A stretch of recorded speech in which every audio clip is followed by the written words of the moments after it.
Welcome everyone to the Onyx Path Twitch, where today we have gathered for episode 3 of Exalted Essence, the Wild Hunters. It is wonderful to see everybody in the chat, wonderful to see everybody on the screens. We're here for a wonderful time. I'm looking forward to it. A couple things I want to touch base on real quick before we dive in. I just want to let you know that our latest release over at Drive Through RPG is Weird Wonders and Revolutionary Magic. This is a basically a collection of rotes, various tools, an expansion, I guess you could say, for use with Victorian Mage. I had the extreme honor and pleasure of working on this book as an author. It might be, if not mistaken, might be my final M20 credit. But it was a riot to work on. Lots of cool stuff in here. Lots of fun ways to expand your Victorian Mage world, including a fun little rote that I constructed called Umbral Ambush for when you have to, sneak up on somebody from the Umbra and then shoot them with a bunch of arrows. If you want to know how to do that, that is right there in that book. Good times. Also, want to let you know that Onyx Path is having a AMA. I believe it's at noon Eastern today over at the White Wolf subreddit, or the World of Darkness subreddit, one of those two. Look around on Reddit. I'm sure you'll find it. There's probably going to be a notice over on Onyx Path's Twitter. And if you're not following us on Twitter and Blue Sky and all those places, we're the Onyx Path in most places. So make sure that you give us a follow. I believe that pays the bills for the day. So with the bills paid, we are going to hop into Exalted Essence. Now, reminder as well, Exalted Essence is, of course, available in POD and PDF over at Drive Through RPG, but it is also coming very, very soon to your friendly local game store. So if you've not yet done so, head down there and ask them to snag a copy up for you. They can order it from IPR or Studio 2, the usual distribution outlets that we use. I believe those copies might also be available for retail through those, or for direct order through those websites. If not now, they will be in the imminent future. All right, so getting back to where we parked. When last we met, you all had defeated some mysterious Exalt who had been exerting an unnatural influence over the Wavecrest archipelago, particularly one island. They had seized the capital. They had transformed the area in their immediate vicinity to reflect a reality that never was. And you faced off with them, you defeated them, and in their dying moments, they entrusted with you that this wasn't how things were supposed to be, and that there was doom coming, a vision of blood and horror in the future. Before leaving the island, you all decided to do some additional investigation and came to find out that House Pelops had made some concerning moves in the recent past. Does that sound about like where we parked? I believe so, yeah. Excellent. Yeah, we figured out that she'd been basically ordered out. The satrap had been ordered out by higher up members of House Pelops to begin what we suspect to be an assault on Vanif's mercantile holdings. That sounds about accurate. And before we dive too far in today's adventures, at the end of last session, we did hand out a bunch of Exalt milestones and then didn't have the opportunity to address their expenditures. So before we get into the action, did any of you want to take advantage of those milestones and spend them to improve your characters? I very much would. Yes, please. Yes. Excellent. Do you have any particular expenditures in mind? Have any of you looked through and decided how you wanted to spend those? Yes. Well, first of all, I used the personal milestone for the intimacy that I told you about, that I would probably rather remain secret for a bit. Sure. And then my major one for an attribute, Excellent. point, And and which attribute then was that you increased? finesse. Beautiful. And then I had an extra minor milestone from the previous session that I put together, and also an Exalt one that I had previous that I put together as well, and took 2 more levels of Ox Body, so I'm actually beefy boy now, Wonderful. which is cool. And then I also got 1 more step of my White Reaper form of flickering Corona barrier with my minor milestone, and then the Dragon Grace weapon, the wood version of the Grace weapon, with my other minor milestone. And I think that is it for me. Beautiful. How about for Ryan? Did you get a chance to make some expenditures for Mars? Did you know what you wanted? Yeah, so I was thinking the personal one, I'll just take the first start in ranged combat because didn't like being that close to someone who really wanted to hurt me. That's fair.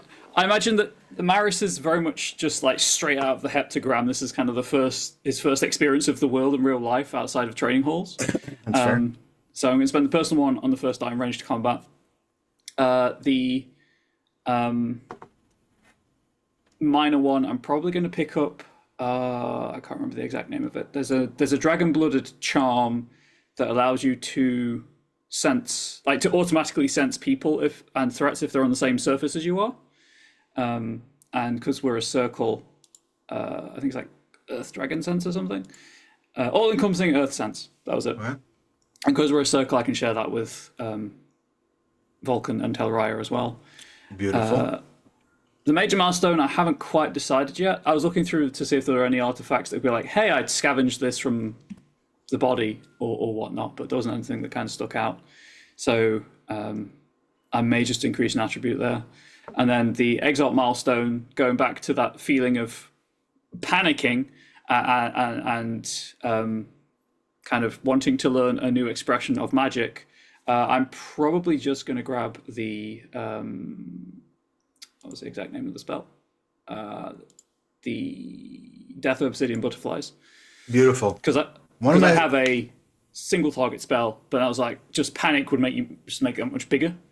It's one of my favorites, and I believe since you're accessing it through necromancy, it is what is it, flesh sloughing wave? I believe it's called. Yep, it becomes a medium ranged. It affects everything in up to medium range, piercing, and ignores all cover.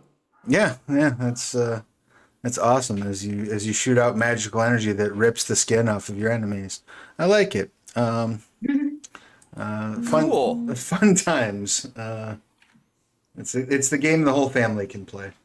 Exactly. And you weren't kidding about that segue to start the game. More and the Oh yeah. If only that was the most disgusting thing that will happen. Perhaps it will be, perhaps it won't. We'll have to wait and see. So I guess that brings us around to Bliss. Did you have any expenditures in mind for Telrea? No, I did not even really look at it. So, So the way that you expend your milestones, that's okay, because part of the reason why we're here is to demo this stuff for folks who maybe haven't had a chance to play yet or are interested in learning about the system. This gives us an opportunity to drill in a little bit. The others obviously, whipped through their stuff pretty quick, so now we can kind of focus in. So personal milestones, of which I believe you have 2 right now. Does that sound about right? So each one allows you to gain a new mode or repurchase a charm. or purchase a mode unique to your character for any of your existing charms or spells. So, like if you have a charm that has multiple levels to it, like Ox Body Technique, you can take another level of that and then gain the appropriate increase.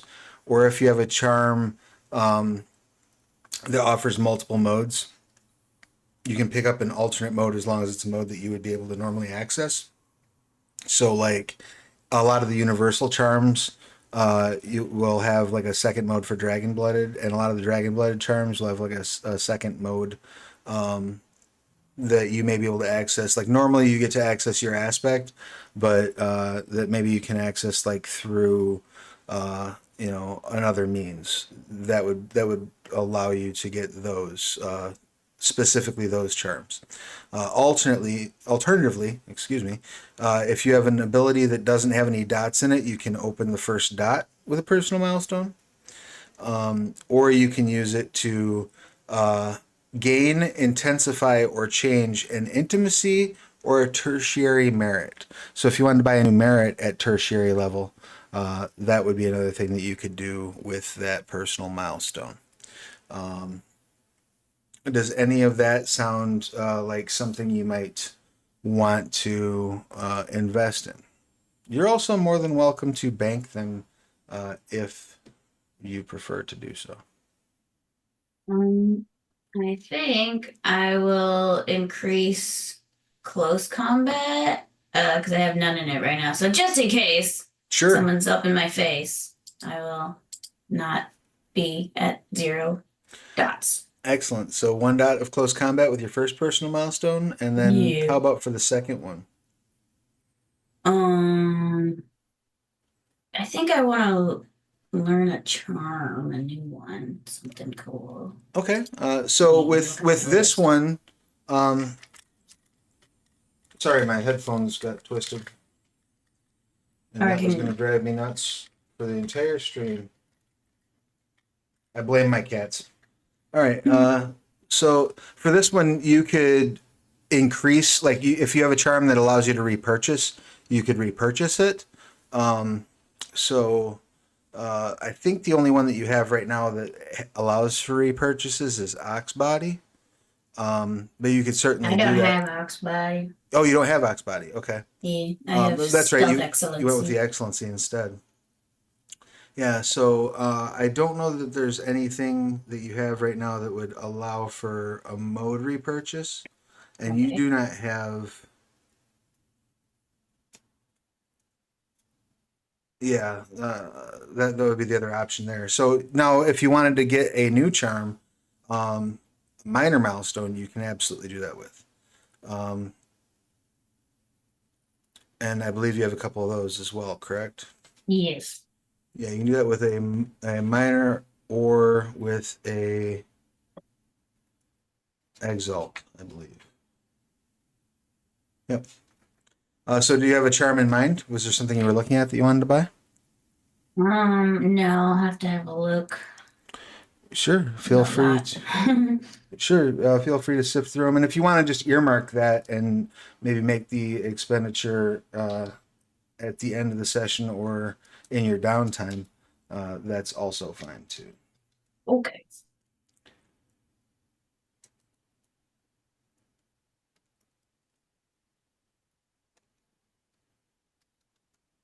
Sorry, I had to go kill a bot.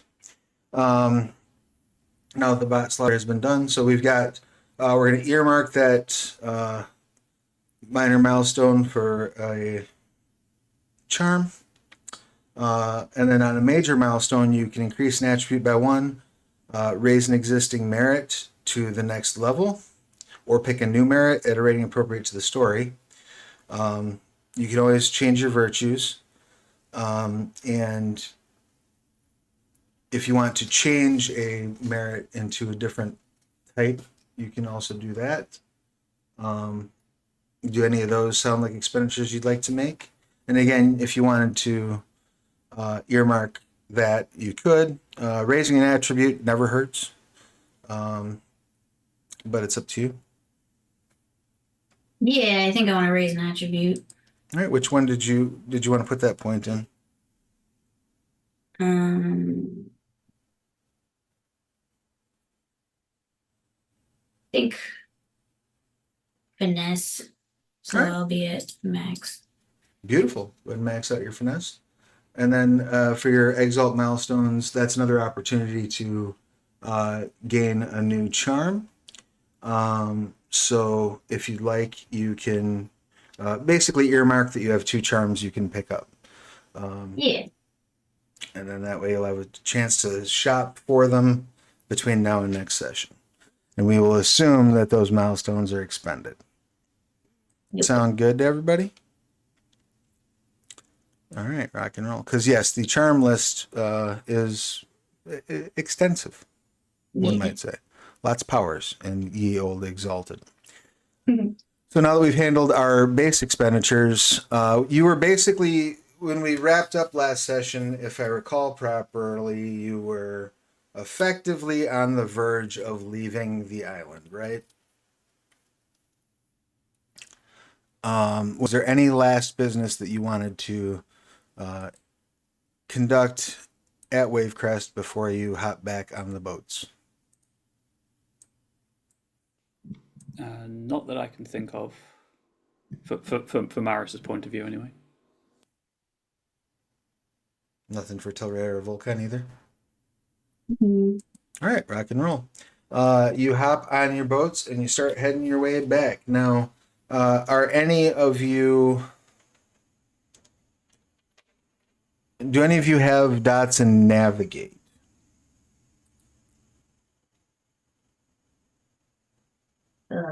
I have I 2, have but if I 3. recall, yeah. And Volcan's got not a single dot, right? I believe you're muted, by the way, Michael. Sorry. Okay, nothing. Sorry. There was like helicopters around my house. Oh, awesome. That's a great sign. Yeah, there's But according to Ice Cube, they might be looking for the murder. great. So then I believe since the highest navigate belongs to Telrea, let's go ahead and have a navigate roll with your choice of attribute to try to make sure that you can sail the ships in a safe fashion back to Ujjayan. Okay.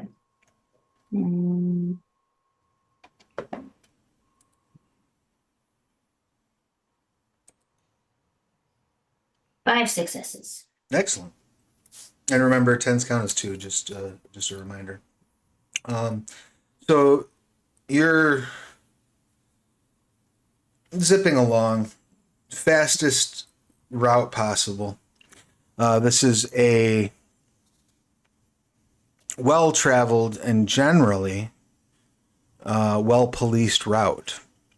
Normally, you would expect to see at least a few Venif vessels just acting as security throughout your travel, but also you'd expect to run into probably a handful of merchant ships managing trade. The first couple of days of your sail, it's empty. It's, as far as the eye can see, not a single ship on the water. Not completely unreasonable or wild, but it is a bit odd.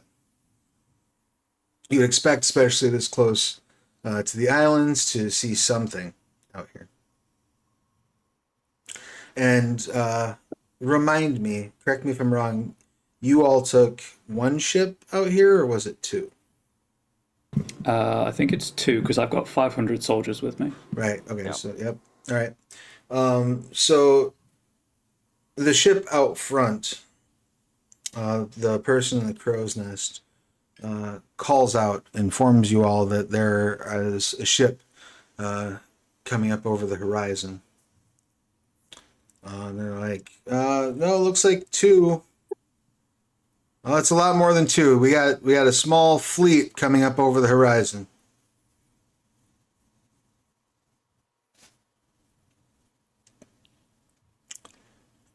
Uh-oh. Any flags that they're flying? It's a little hard to see from here.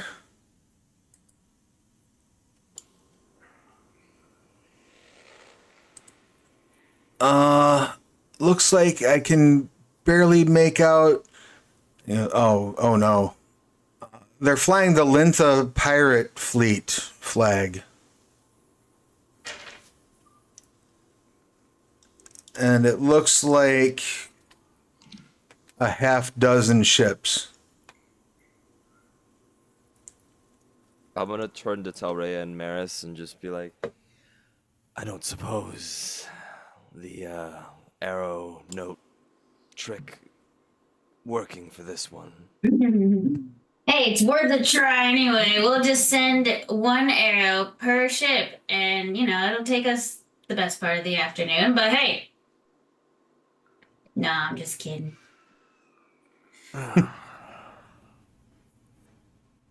I'm just going to be getting my soldiery to man battle stations for any hostile action. As with the last pirates, I don't want to throw the foot to make the first move, but definitely ready to react if a move is made. Sure. There's a lot more pirates this time, if they are indeed pirates. So yeah, man the cannons and all that good stuff. Excellent. You call people out to battle stations, have them batten hatchets and batten hatches and flipper gibbets, as it were. And as you're doing so, you see the 6 ships start to sort of spread out and then begin kind of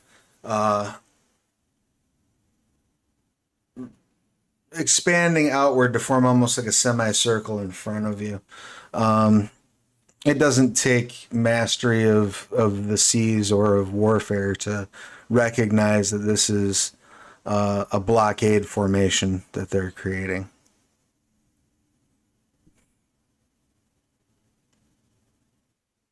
Looks like we're gonna have a fight. Yay! Very well. Where's my thing? There it is.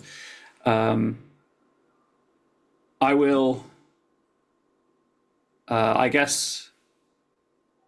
As I'll turn to rather than once my soldiery are in position, I'll turn to Vulcan and Telraya. I will find. Well, I point to. Let's all get the tittering out of the way. The poop deck, the raised deck at the back of the ship. I'll stand there where I have the best view of the battlefield, and on your signal will. I glance up. What's the weather like? At the moment, it is clear skies with a gentle breeze coming out of the east, blowing westward. So you're sailing into the wind. Fantastic. I will summon a storm to aid us. Glorious. And how, pray tell, will you summon said storm?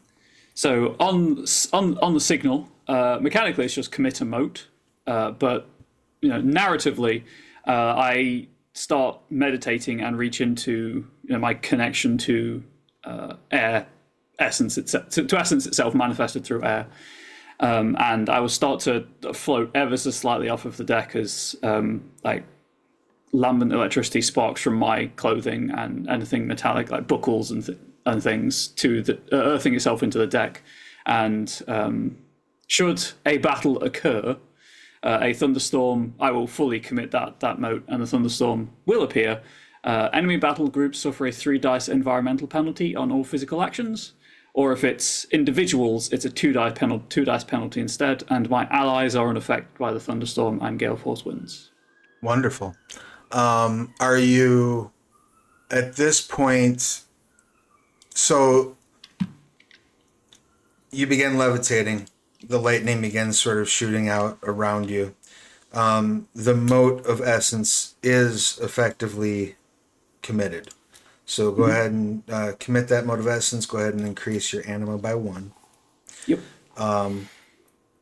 At this point, we have storm clouds rolling in, the winds increasing, the water becoming choppier, but we're not at like full-fledged storm yet. Yeah, correct? I'm for now I'm restraining it just in case it is a peaceful encounter, but at just with a thought I can bring the full storm to fruition.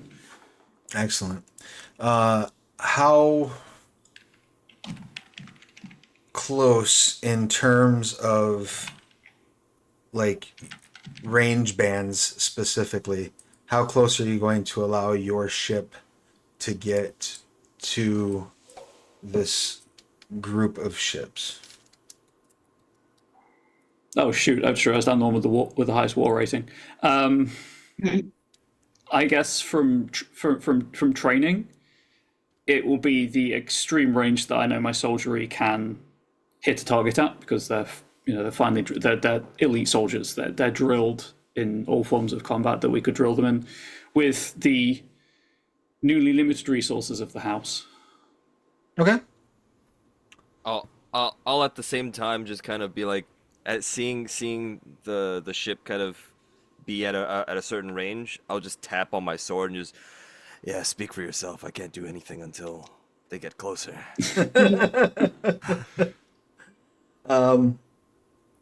As you are sort of all stopping, and these boats have fallen in at extreme range, you do see they're effectively still coming in with especially with the winds kind of blowing them around. They're fighting it a bit, but they are trying to close that gap of distance. But you also see off in the distance, dead ahead, what you're assuming is the command ship of this pirate expedition seems to drop like a smaller craft, which begins making its way toward you.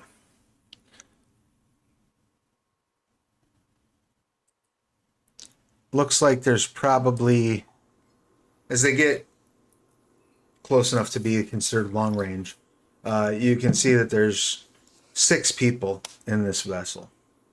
5 of them appear to be rowing, and 1 appears to be sort of riding in the nose, shouting commands at them. I guess I would still not like levitating anymore, because I'm out of the meditative trance, but still, my cast mark is dim. There's still a breeze blowing around me that is unnatural. I would return to Vulcan and Telraya. Sorry. Peaceful solution could still be on the table. That would be my preference. If we are to prevent a civil war, we may need every soldier on the ship. Keeping my voice low so that the soldiery don't know what's going on with the Palaps Beneath thing.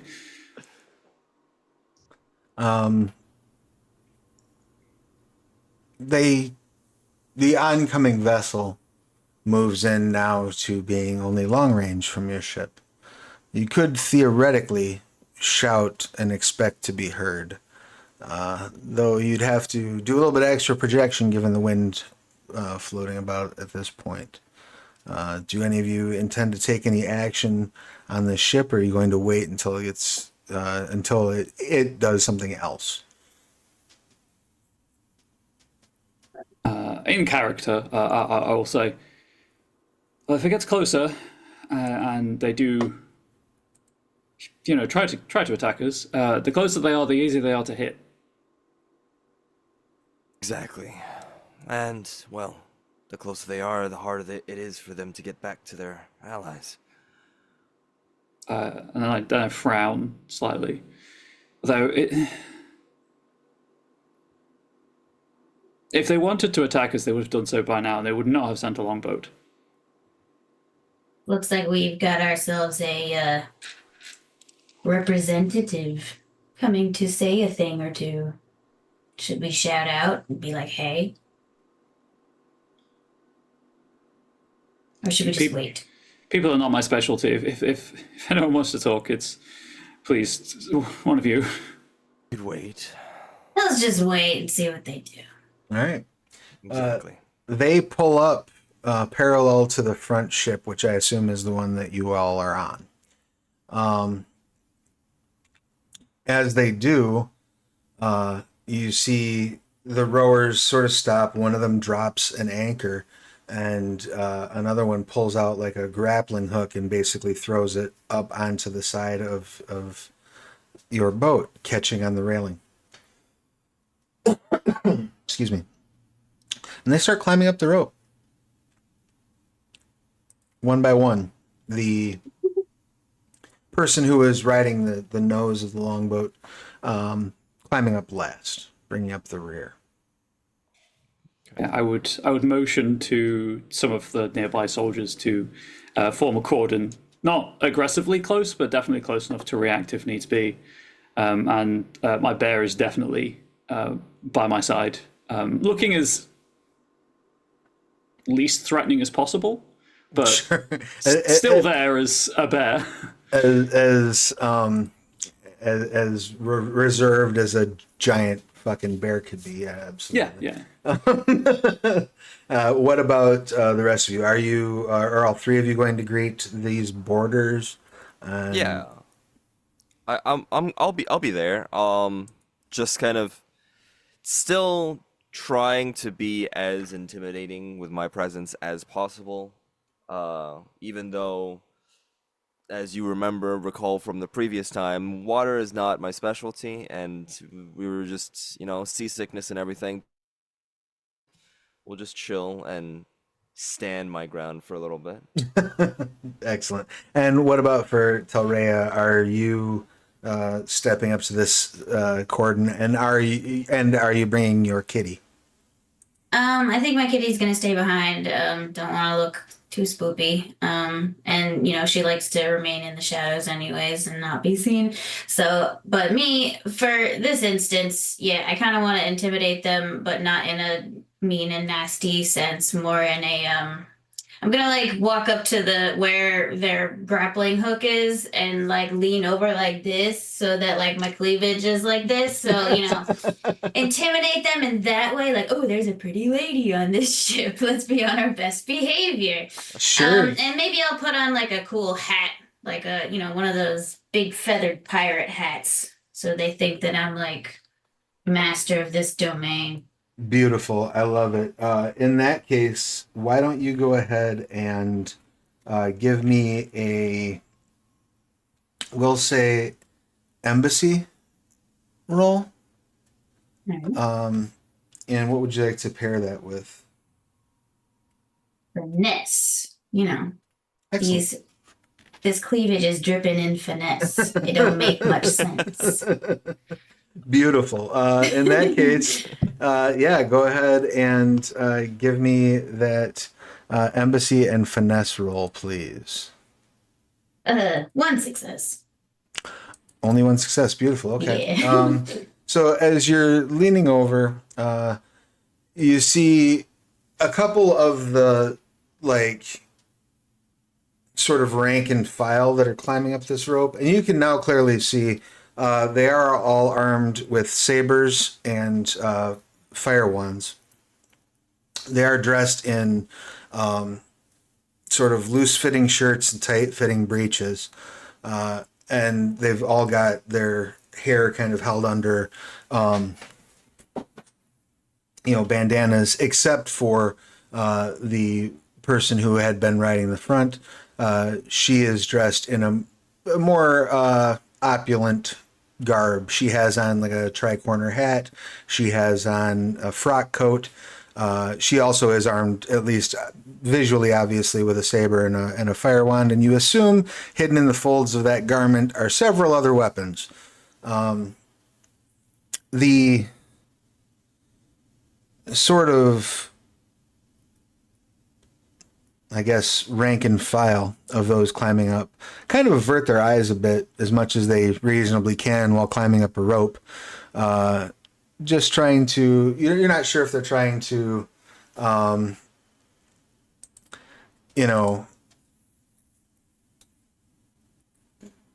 preserve like their own virtue or modesty, or if they're embarrassed, or if they're just trying not to be distracted out of fear of the person that's driving behind them. But for whatever reason, they're kind of refusing to engage directly with you.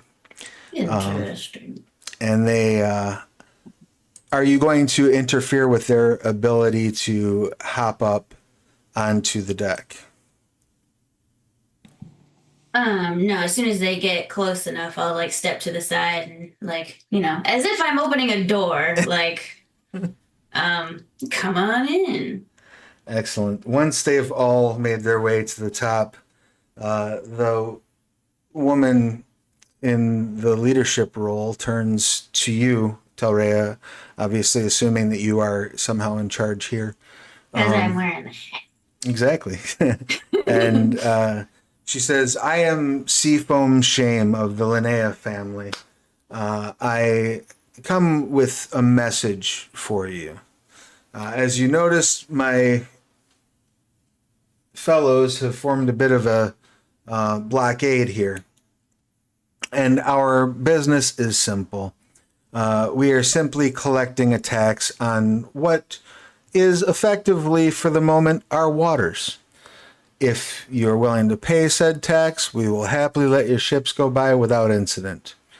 If you are unwilling to pay said tax, I fear that we will have no choice but to cause an incident. Jeez. Hang on. Wait, who do they represent? The Linnea pirate family.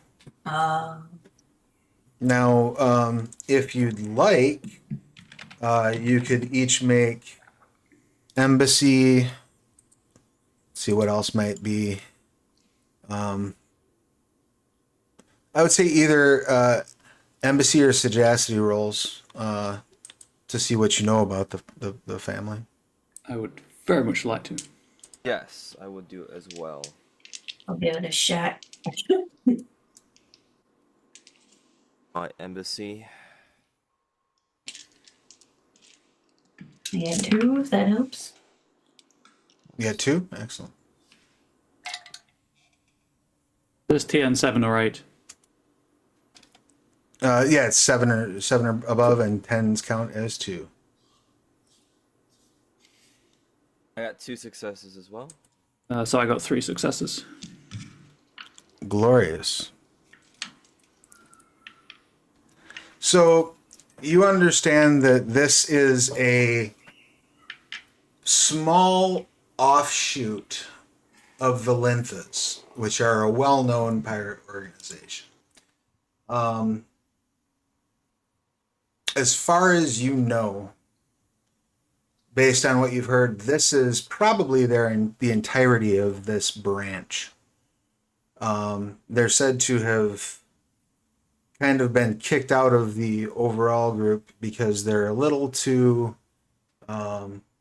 trigger happy, one might say. They, by reputation, they tend to shoot first and make demands of whatever is left. So this behavior seems a bit odd. But as near as you know, based on what you've heard, this is the entirety of their force. They might even have hired some people to get, like, you weren't sure they had 6 ships. How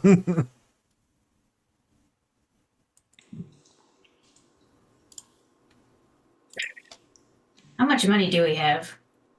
I mean, you are in fact princes of the earth. So if you wanted to, for this session, have tertiary resources aboard the ship, you could simply choose to do so. How much is the tax? I mean, That is true. It's pirates more. are cool. Counterpoint above table. How about we try to recruit them instead? Yeah. I was about to say we could potentially we might you know, yeah, we might have something we can do something about it, because we could have 3 tertiary princes of the earth. Just saying. It's like, above the hang ship. on. I'll meet you at paying the tax, but I'll raise you. Can I purchase you? Are you available? I mean, is that the tact you want to take with it? To say we could Maybe. easily meet your taxation. They basically tell you, we assume you probably have, it's safe to say, about 500 heads between your ships, correct?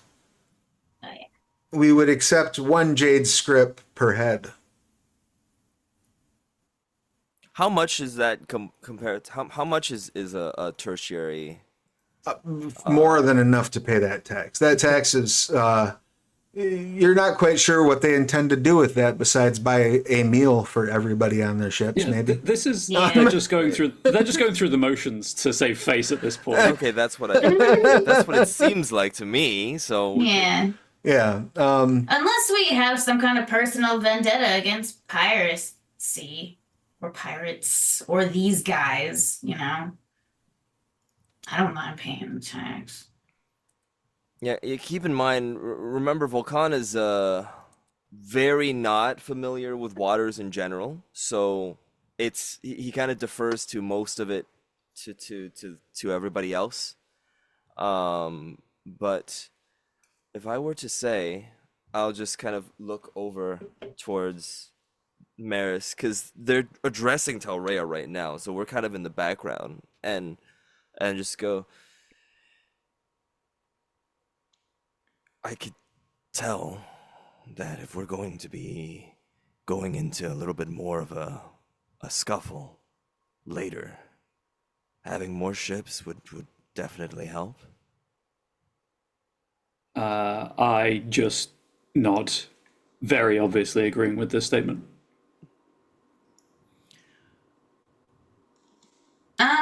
Yeah, can I like tactfully, excuse me 1 second. I'm just gonna confer with my crew and I'll give you an answer shortly. You may Alrighty. have multiple seconds. Take your time. I'm not going anywhere. Thanks. Help yourself to an apple, and I'll gesture to a barrel over there. Beautiful. Yeah, she absolutely does so, and in fact, grabs an apple for each of her crewmen and throws them to them, almost with like an almost like defiant, shit-eating grin on her face, like she's getting away with something.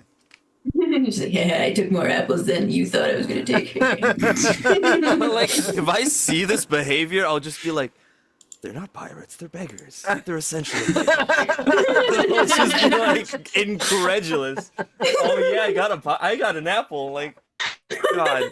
Wow. You guys are more damn bad than I thought. Yeah. We've got a barrel of them. Take it. We feel bad for you. Take the barrel. All right. So Um, yeah. So guys, what do we think?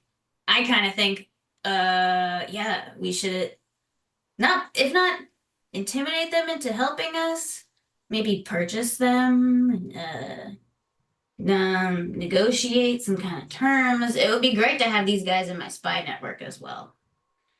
I don't know how Did much we there know will be left. about your spy network? You guys know about my spy Yeah. Okay, cool. network. I'll just be like, I don't know how much of them will be left. I would assume they're cannon fodder by the time we get there.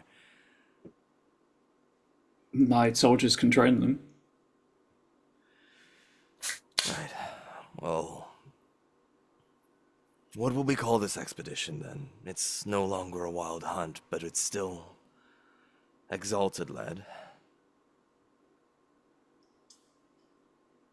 Do we need to name it anything other than... No, We not necessarily found- a name, but we have an actual purpose. And that we should be settled on. Yes, but we found an anathema. Yes, that was technically the end of the hunt. But what would my siblings say? We are following up on. I kind of just like looking everywhere because being dishonest is not great for Maris. Following up on information from the anathema that there may be more anathema, or that they have schemes elsewhere in the realm. That is currently what we're doing. Kind of like a hunt, but not really. Yeah. Sounds about right. It may be a stretch of the definition, but technically, while you are pursuing leads that indicate the possibility of other anathema activity, you could technically still claim that you are acting as the Wyld Hunt, and then still claim the benefits and the, prestige, I guess, and permissiveness of other Dragonbloods and other citizens of the realm. Yeah, I'm rationalizing it to myself as we found an anathema that made like a governor act completely out of ordinarily expected behavior, and then we've got House Pelops is doing that, but on a much larger scale. So there's every chance the two things may be connected. The desperate rationalization that's happening right now. Sure. I mean, desperate or not, it sounds good. I don't know if the pirates are actually, no. So, I would take that and just kind of walk up to the woman and just be like, "What is your name?" I am Seafoam Shame. Seafoam Shame. Great name. You have happened upon an exalted ship in what I would say is a follow-up to a wild hunt that we were on. There are multiple anathemas that could potentially be at play, and instead of just paying your tax, I would ask that we potentially purchase your help. And You would like to hire my crew and my multiple armed pirate ships, you say? essentially, yes. Well, of course, you know, the tax we offered you for passage was a gesture of kindness and generosity in these times. For us to accompany you, the payment might be a little bit more steep than that. Well, I'm very well aware of that, but also know that there is certain esteem that comes from assisting in a wild hunt. Indeed. Tell me, where is your destination? At this point, we are sailing to Wujan. I would like all of you to go ahead and just give me a awareness or embassy, your choice, roll, please. Okay. Is it possible for I usually do finesse on these type of things, but is it possible for me to keep doing fortitude, just to stop myself from projectile vomiting in this woman's face? Absolutely. I Absolutely. got 3. 6 successes for me. Excellent. 5 successes. Excellent. Telrea, you note that as soon as Vulcan mentions Wujian, all of the like subordinates that Seafoam brought with are like stiffen up, like look frightened. Seems reasonable enough to you. They're pirates, right? And Seafoam doesn't seem to visibly react as far as you can tell, Telrea. Vulcan, you do notice Seafoam also sort of almost wince at the mention of Wujian. This may be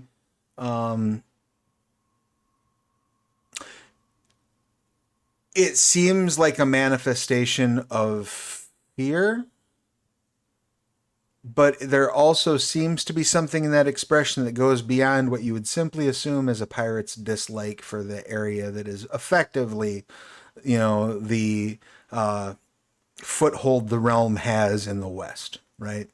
It goes beyond that. And Maris, you can tell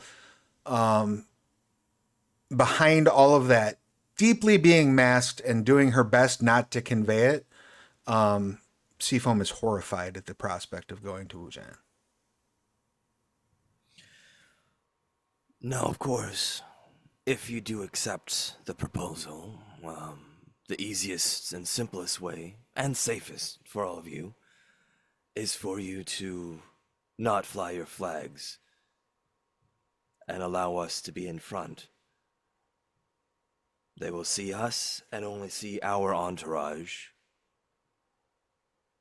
And you just have to be there for support. If there are any conflicts, I would ask for your assistance. But if not, then I would say that this is a very simple payday. Would it not? We will require 1,000 script per day if you wish us to sail with you. Do you have the absolute authority for all of these ships? I am the captain of our flagship. The other ships will do as I command. Okay. Out of character. Sure. Will 3 tertiary resources be able to finance 1,000 a day? It sounds possible, but I just want to For a while, clarify. certainly at least enough to get you to Wu Giant. Now, after that, the coffers that you have access to on the ship will effectively be expended. So you would need to bring in some more wealth, i.e., either gain access to script from somebody else, or if it's a new session, use it to rebuy the resources. But if you all threw in your Princes of the Earth, it would be reasonable to say that you have that much. You have enough jade, or jade script at least, aboard the ship to cover those expenses. How many days? How many days is it off to Wujian right now? You're about 6 days out right now. Okay. I will say I have two options for you then. One offer is we're going to pay you the 1,000 scripts per day to get to Wujian. Or I will pay you for 3 days travel. It's about 6 days for now. I will pay you 3,000 right now. And when we do get to Wujian, we will settle up the other 3,000, but also increase the other pay for 3 more thousand for 3 days stay at Wujian.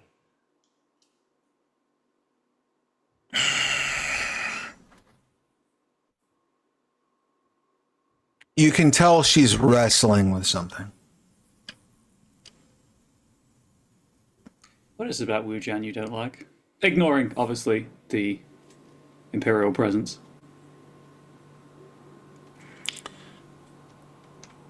She says, this may be paranoia,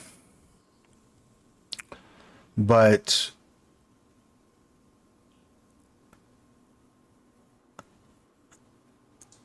three days ago,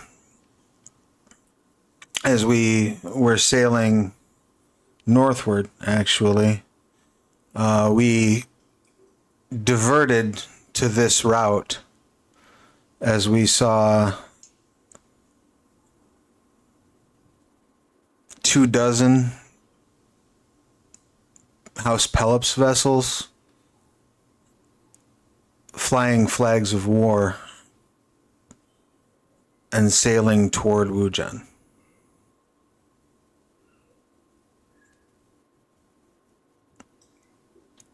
I'm not a skilled dissembler. The emotion, it's not very well hidden that this is like confirmation of worst fears. I fear that we may be sailing into a nightmare if we head in that direction. Oh. Well, then it is something that you could wrestle with. The tax, I would say, is quite minimal to what you could, the wealth that you could amass if you assist us. Really? So in addition to your payments, are you saying that if there were, say, spoils of this conflict, I would say that the spoils would go to those who assisted to the wild hunt, officially. Well, then, I believe we accept your. And we can sail in the back as we arrive, correct? We are not meant to be the cannon fodder for the wild hunt. We are to No, support that you. would be rude. Purely as support. And that doesn't mean reserve. It does mean that there could be fighting. We don't fear a good scrap. But My friend here, I'll just gesture to Maris. My friend here is a student of war, and he knows his tactics. Nobody is going to be complete cannon fodder. very reassuring. I'm happy to partake in a fair fight, or even an unfair fight. I don't even mind fighting in a bit of an uphill battle, but, you know, we are talking about potentially dozens of ships, if not more, worth of Pelops, not to mention whatever defenses might be on the island. I'm not sure what side we will be on.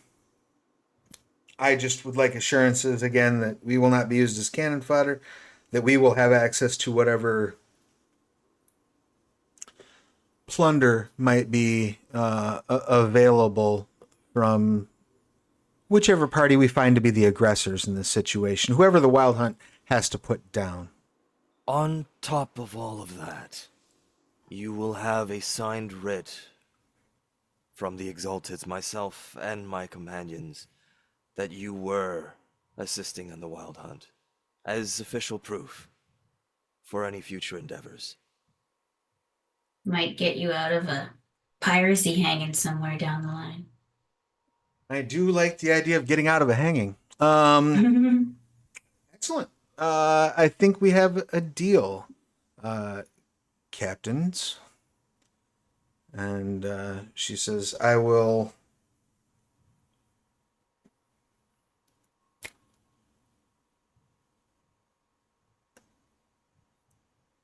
swing my flagship around. We will pull up next to you so that payment can be delivered that way, the initial payment, and then we will fall back and sail in your support. Pleasure doing business. Likewise, she curtsies and says, all right, everybody, let's clear their deck. You don't want to stink up the place. Put that down. She slaps somebody who is like reaching for another apple out of the pen. And I'll just be like, take the other apple as a gesture. He takes one and then like puts it in his pocket and picks another one, puts it in his pocket. that guy just really likes apples. And they eventually climb down the rope and make their way back into their rowboat. Is there anything that you want to do or discuss as they are maneuvering themselves around to now be your support? Maybe you should stick some soldiers in their boats to, I don't know, help them out. We could talk about that when the payment comes. Yes, it had occurred to me, but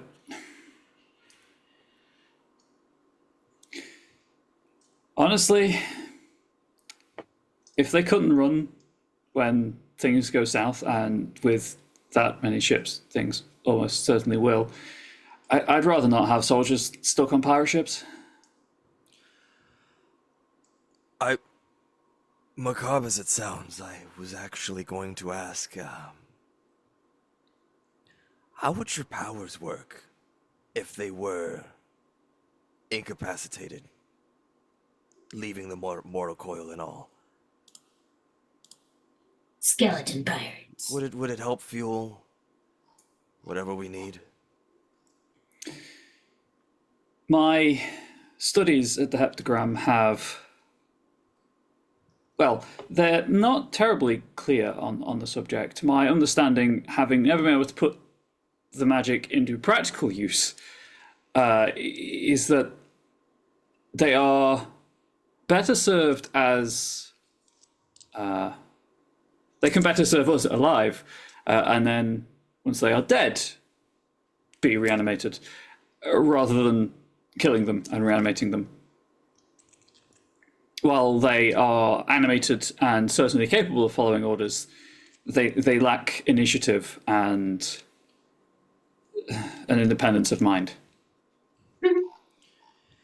Last resort, then. Oh, very much so. And I'm under no illusions that Wujian probably... I mean, would we have noticed any graveyard, Travis, when we were passing through Wujian? I believe the typical practice is burial at sea. Even better. But you can assume then that the waters immediately surrounding Wujian are probably full of corpses. Yeah, I was just checking the range. It's medium range, so we'll see how all that works in practice. But if we're heading into a fight, there's going to be corpses everywhere. Yeah, Random they'll just corpses rise climbing out of the ocean is a terrifying thought. Yeah, what's the I'll exact just- wording?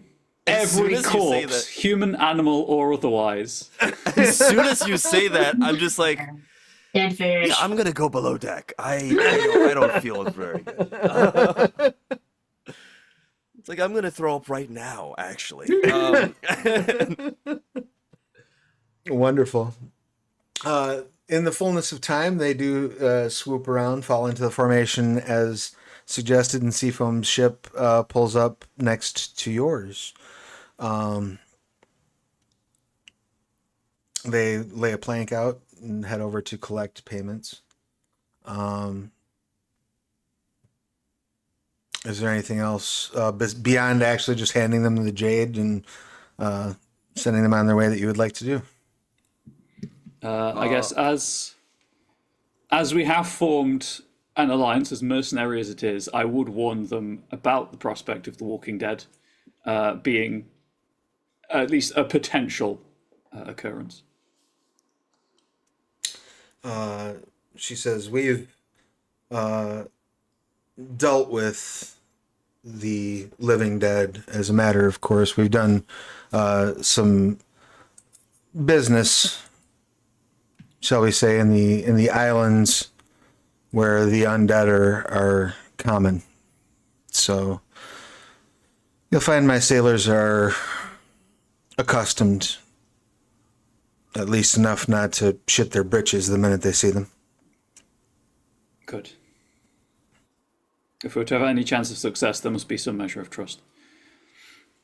I appreciate the heads up. I will certainly pass that information along to my people so that none of them are confused as to what side those undead might be on if they arrive. I will then reclaim the moat and the storm will die down. Excellent. So ends the scene as you continue your trek. As I mentioned, you were about 6 days out from Wujian. At about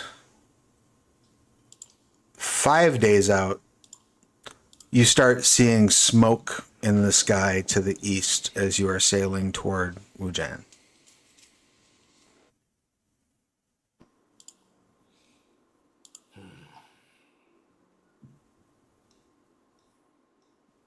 This all but confirms it, right? Out of character, like basically. I mean, something not great's obviously happening over there. Oh, yeah. Yeah, like we're 5 days away. We can see the smoke already. Like it's bad. it's Well, you're fire. one day out when you can see the smoke. Like 5 days pass and it's Sorry. relatively Sorry. smooth. But yeah, still that's a ways That's away. still a That- big fire. It's like I'm not very good on how horizons work, but that's still a very big fire. Right? It's just Yeah. Well, theoretically, allegedly, according to your beliefs and understanding, creation's flat. So like, it's not quite as impressive, but it's still pretty impressive. Yeah, it's a ways out. It's a lot. It's a lot of smoke. It definitely looks like a bad time. Is there anything that you would like to do preparations wise in that final day as you make your way toward the island? I guess kind of narratively implementing my advances. Like this would be when I'd be practicing the all-encompassing earth sense, so that Vulcan and Telerea get used to being able to sense things around them with that extra level of sensory input, and not just get overwhelmed by it, which I imagine would be the case in real life. Sure. Yeah. There's a bit of a training montage of you sort of focusing. You're kind of, I imagine you like sitting lotus style in the center of the ship talking to them and then like suddenly freaking out when like a seagull lands on it. And there's and then people moving along and like you're testing and they're getting more proficient with it, and people trying to sneak up behind Telrea, but Telrea is sensing them because of your ability. But yet every time there's a cut in the montage, it cuts to Vulcan like throwing up over the edge of the ship. I would say, actually, I will take the 5 days because I got 2 more points in Ox Body technique that, I got hardier at sea. So like maybe at the end After of the a while. montage, like you're leaning over the edge and you're like, Yeah, exactly. I'm good.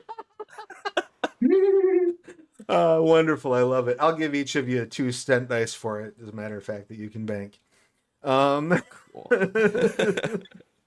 So that being the case, we're a little under halfway through our scheduled time, but I think that's a good time for us to go ahead and take 5 for our biological and technological needs. If you are watching this live, please hang out.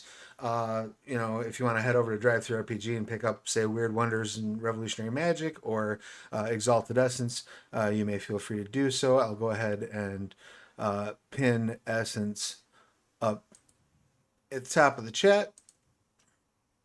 So it's there. If you're watching in VOD, feel free to fast forward to see our pretty faces again, and we will be back momentarily.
Hello, everyone. Welcome back to the Onyx Path Twitch. We have returned from our brief biological and technological break. I hope you all made it through with us. There was a bit of a hiccup technologically, but I think that should now be completely addressed, and hopefully we will have no more skips or dropped frames. My apologies to mostly, I believe it affected my players, possibly even more than the audience. My apologies to all who might have missed a bit of things that were said in the earlier things. If anything is confusing, by all means, let us know in the chat. So, in case you're just joining us, the players had begun making their way back to Wujian. On their way there, they came across a small fleet of pirate vessels, an offshoot of the Lintha family called the Linnea family. Kind of known for being like ragtag and trigger happy and not exactly great at their job. But seeing an opportunity, our exalts have chosen to hire them as muscle, as conscripts for the wild hunt, one might say, as they make their way towards Wujian. They had a bit of a training montage that involved learning some charms and some regurgitation over the edge of the ship. And then, as we took our break, they were about a day away from the island, already seeing smoke of the fires from that conflict pouring into the air. As you get close enough that you risk being spotted by spyglasses, which way would you prefer to approach the island? Do you want to sail straight up to the bay where all the docks are and whatnot, and just kind of go head in to the thing? It's really kind of the only place in Wujian where you can easily dock. But you could also go around the island and try to anchor by the rocky areas, come up from behind, and then make your way that way.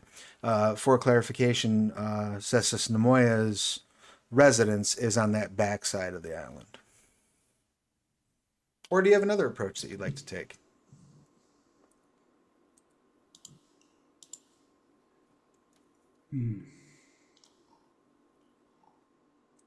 I guess going from the backside of the island would allow us to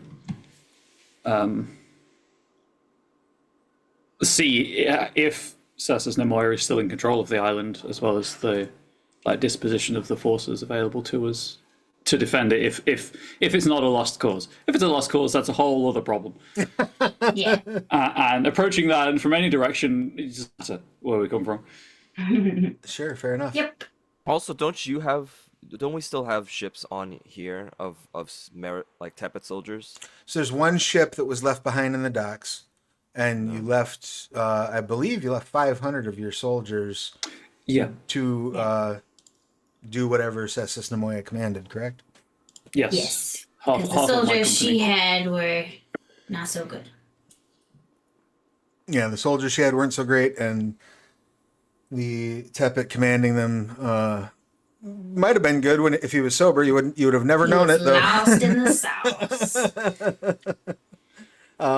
So you deftly managed to sail around, going northward, veering off to the north, circling about, and coming up to that rocky rear end of the island. Now, when you get within probably 5 miles of the coast, the haze of smoke is so great that it's difficult to see through for any of you who are not air aspected. For Maris, you can see just fine through it, and can see that fires seem to be burning closer than you would like to this side of the island. I'll put it that way.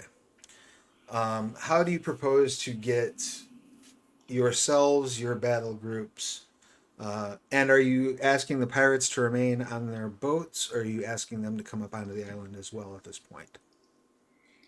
So as we pilot the small fleet we have around, I would have, I guess, said something along the lines of. So I suggest I can probably get up there quite easily, maybe, but we need to know how. We need to know what the situation is before committing our forces. So I don't. I'm happy to go up. Preferably not alone, but if needs be, I can go up and see what the situation is before anything. I can also. Falling isn't such an issue for an air aspect. An air aspect of Dragon Blooded. As long as I can control my descent, I should be fine to make a hurried escape if needs be. How about I go with you then? Since, yes, falling is going to be a little bit worse for me, but staying wouldn't be. I'm better against crowds anyways, and if you have to come back and help tell everybody, at least I'll still be some help to my family as well as everybody on the island.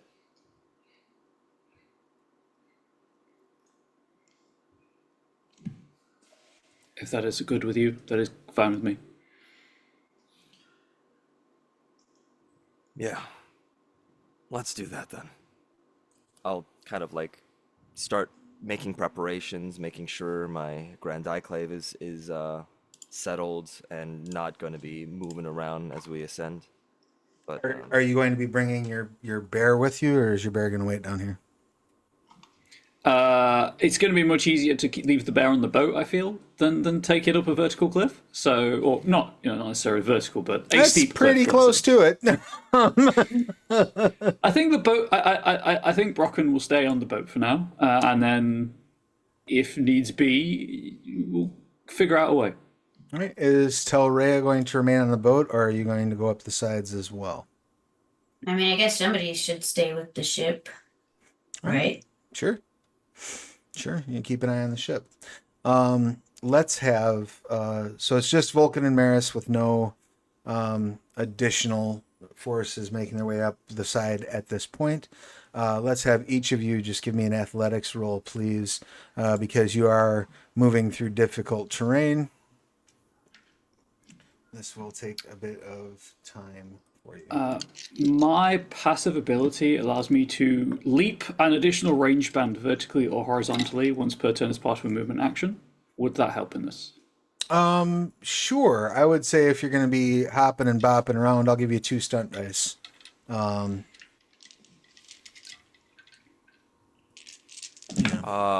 going to ensure the success of this and spend the 2 banked stunt dice as well. Okay, excellent. I have 5 successes as I just less kind of climb, more just jump from ledge to ledge. Yeah. 'Cause I also have 5 successes, but I am definitely climbing. So as you're going up the side, Maris is like, and it's not really ledge to ledge, it's really handhold to handhold. Like you're jumping up, catching, like looking over and like pushing with just your fingertips and landing like 30 feet up the side of it on a different ledge and so on and so forth, your way up. And as you look down, like Vulcan is just like raw determination going on. Like, And I'll just say under my breath, but loud enough for him to hear it, be like, show off. I'll just continue going up. and remarkably, you both arrive at roughly the same time. You, of course, Maris leaping over the edge, and then Vulcan sort of like doing one last chin up and landing kind of, I would assume, somewhat superhero posy on the edge of Cessus Nemoy's property, where you can immediately see the background of your vantage point is flame. Looks like there's just a bunch of shit on fire, beyond the edge of the property. At the property line, you can see what you're assuming is about 3/4 of the forces that you left behind, Maris, forming what amounts to a phalanx on the edge of her property and actively engaged in combat.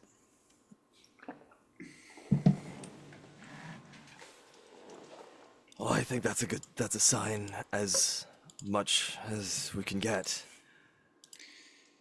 I'll go assist, and you tell the forces to round up the rear or wherever we should land. I'll leave that up to you. As we sailed around the island, was there an easier place nearby? Well, was there a place nearby that we could land and get, a company of soldiers up here easily beyond just ropes and ladders down the cliff? Not anywhere on this side of the island. Anywhere you would try to mount on this side of the island, you would need to use ropes, ladders. There would need to be climbing. The nearest place would probably be about 45 degrees counterclockwise around the island from where you're at, which would put you in view of the docks. Okay. That is an option that you could take. It would probably take that force, if there was no opposition, it would probably take the force an hour or so to move from the boats to the Cessus Nemoya's holdings.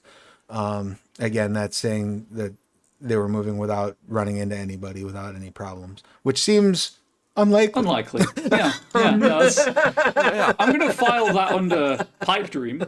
And the follow-up question then, knowing the equipment that we have on the ropes, on the boat, sorry, do I think that we have ladders or ropes long enough to scale this cliff? Ropes for sure, and you're positive if you don't. Between you and the pirate ships, you should be able to figure out a way to get up this side. Cool.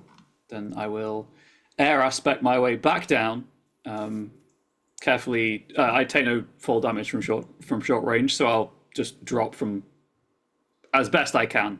I'm expecting roll to be made for a controlled descent down the cliff, and then get ropes and things sorted out, and then start going back up the cliff. As funny as the prospect of you falling off the side of this cliff might be, I don't see a need to make you roll for it.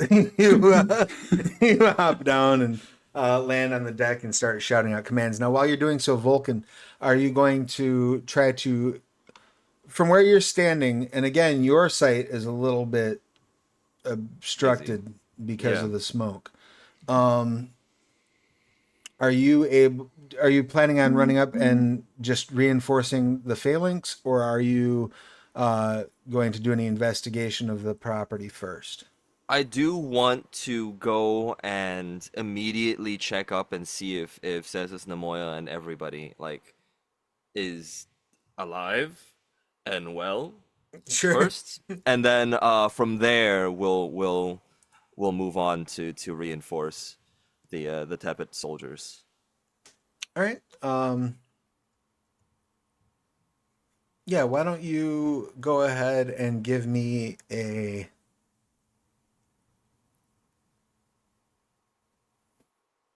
let's do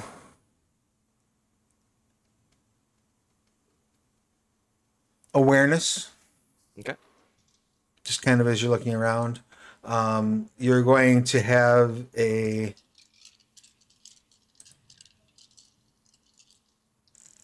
I just want to check and see something about how cover might affect. Yeah, 2-die penalty. We'll do a two-die penalty to your pool as you're looking around due to the smoke. Let me do that, and then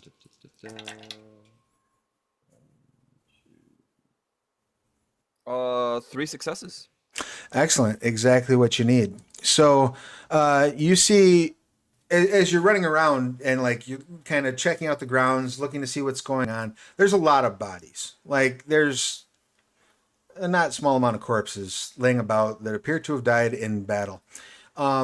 But looking in one of the windows of the manor, which has not yet been actually directly touched by the battle, you can see sort of huddled inside. You see Cessus Nemoya, what appear to be a couple of members of the household, and the Tepet, who had been in command. Okay. Nemoya is clearly hanging on to a like holding like a rag over what appears to be a freely bleeding wound.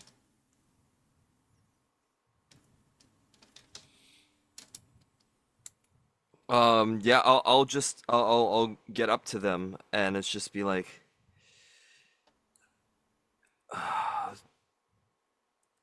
my lady, what's the situation? The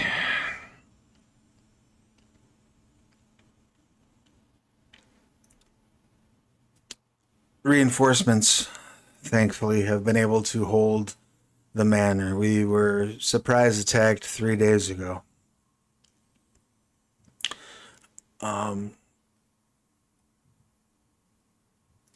I was able to repel the initial assassins that they sent myself, and perhaps foolishly at my age, had gone out to assist with the holding of the line.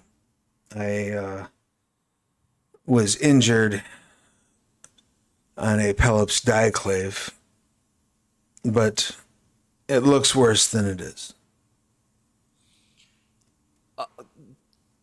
I take her words not necessarily at face value. Can I kind of inspect, just kind of overall glance at the wound and see Sure, how it is? it would be a sagacity roll. Oh, I have none. So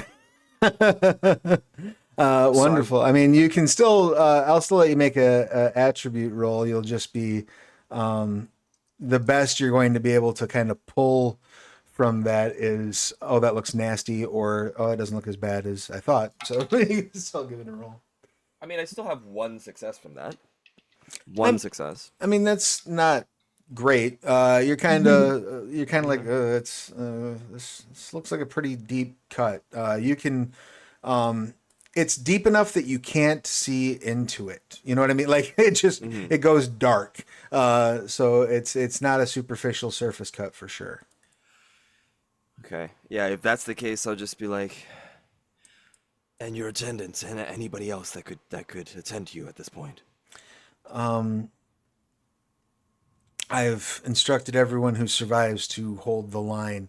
As you can hear, it's not going as well as I'd like out there, but All right. Well, fortunately you've arrived. we're all back, and Maris is finding a way to get our troops and some additional help up the cliff. Meanwhile, I will also assist in the front line. Beryl says, the Tepet, who you notice has his arm in a sling, and now you didn't notice it at first when you entered because of the way that he's got his shield sitting. He appears to be missing his leg, at his right leg at the knee down, and it's bandaged up. He says, if they come about a mile northeast of here, there is a path that the soldiers would be able to move through, that should obscure them from any onlookers, and the climb is about half as high as it is to our manor. Great. I'll kind of would I have any sort of writing utensils or any sort of thing that I could write a message with? There certainly On are supplies in the manor house, if nothing else. Yeah, I will do that and immediately write a note and kind of like do the whole wrap it in a brick, kind of wrap it in around a rock type thing because I don't have anything I'm not gonna like fly a paper airplane like drat it missed the boat. No, I'm going to wrap the note around a rock and go back to the cliff and just throw it onto the main ship. Wonderful. You do so, and you as you throw this stone. Well, it's been a moment. So once you got down to the deck, what have you been doing, Maris? I have been basically just getting my soldiers to form up, getting the ropes where possible, and getting the best climbers to follow me, to prepare to follow me up the cliff with the ropes, so that we can tie them off properly, so that we can start getting people up the cliff. So I guess with the time this would all have taken, I'm probably starting my climb back up with a handful of the soldiers. I've asked the pirates to ready themselves, obviously, but Are you taking at this point? You're not taking any of the pirate forces up. You're asking them to wait. If they have any good climbers, yes, but okay. Equally, I know that they're here for mercenary reasons, so I don't entirely trust them to stick around once they see what the situation is at the top of the cliff. Whereas if they're already at the top of the cliff, we can pull the ropes away. Sure, that's fair. All right. So yeah, it takes a minute for the order to sort of make its way through, and as like one of your best, most athletic soldiers is like got the grappling hook going for the first rope to go up. You see him just get clunked right between the eyes with a rock. Message for you, sir. I'm spins back to look at totally you. like, I wouldn't even be able to see. I would just be like, I hope this doesn't hit anybody. It's far up, you know? And like spins to make eye contact with you before his knees turn to jelly and he just hits the ground. But you do see the rock with a note wrapped around it. And a bit of now sinus blood on it. Yeah, I will unwrap the note and do the equivalent of walk it off. You'll be fine. Couple of other I would soldiers say like- it's not a big rock. I didn't find a particularly big rock it's for a this boulder, particular like, reason. it's bigger. Yeah, I know. This will definitely make it to the ship. No, no. They help him to his feet. He's fine. Got a bit of a bloody nose, but otherwise all right.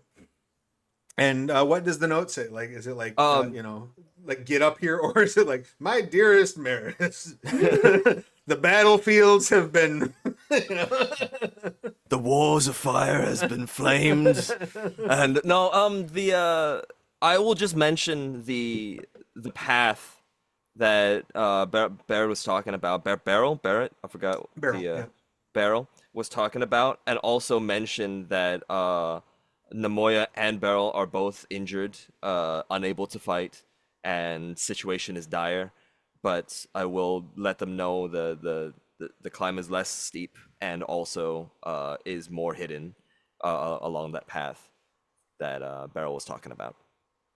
In north of, was it like a bit north from here? It was like a mile Yeah. northwest. So basically, just if you go clockwise a mile, then it's half the climb, and then having to walk it back. But a lot easier to move a collection of troops through.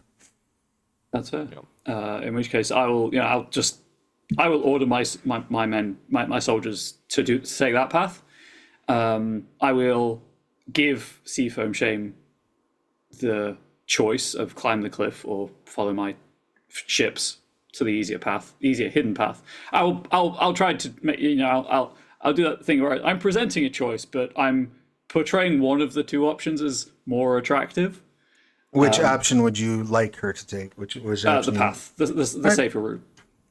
Yeah, she says, yeah, none of us came here for glory. We came here for coin. So we will happily take your advice and take the safer path.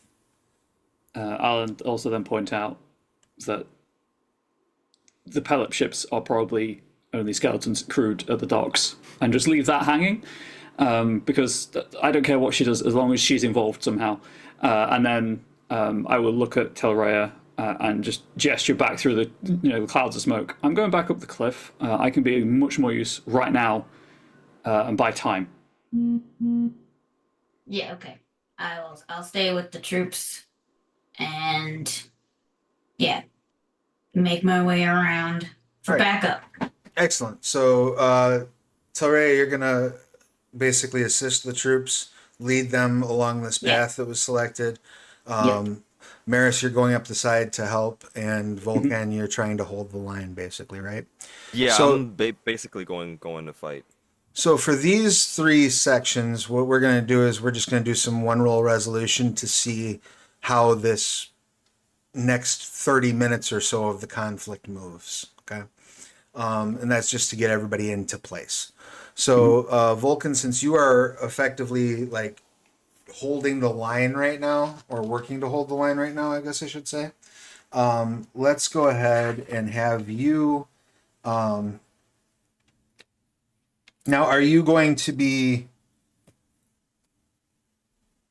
holding the line in the sense of you're shouting commands, you're trying to gain control of the soldiers that are there, or are you like diving over the phalanx and coming out like freaking, well, I can't remember the actor's name now, Magneto in 300, like like jumping over the phalanx, like planting a sword and somebody shouting "We shall fight in the shade" and then taking people on one on like by yourself.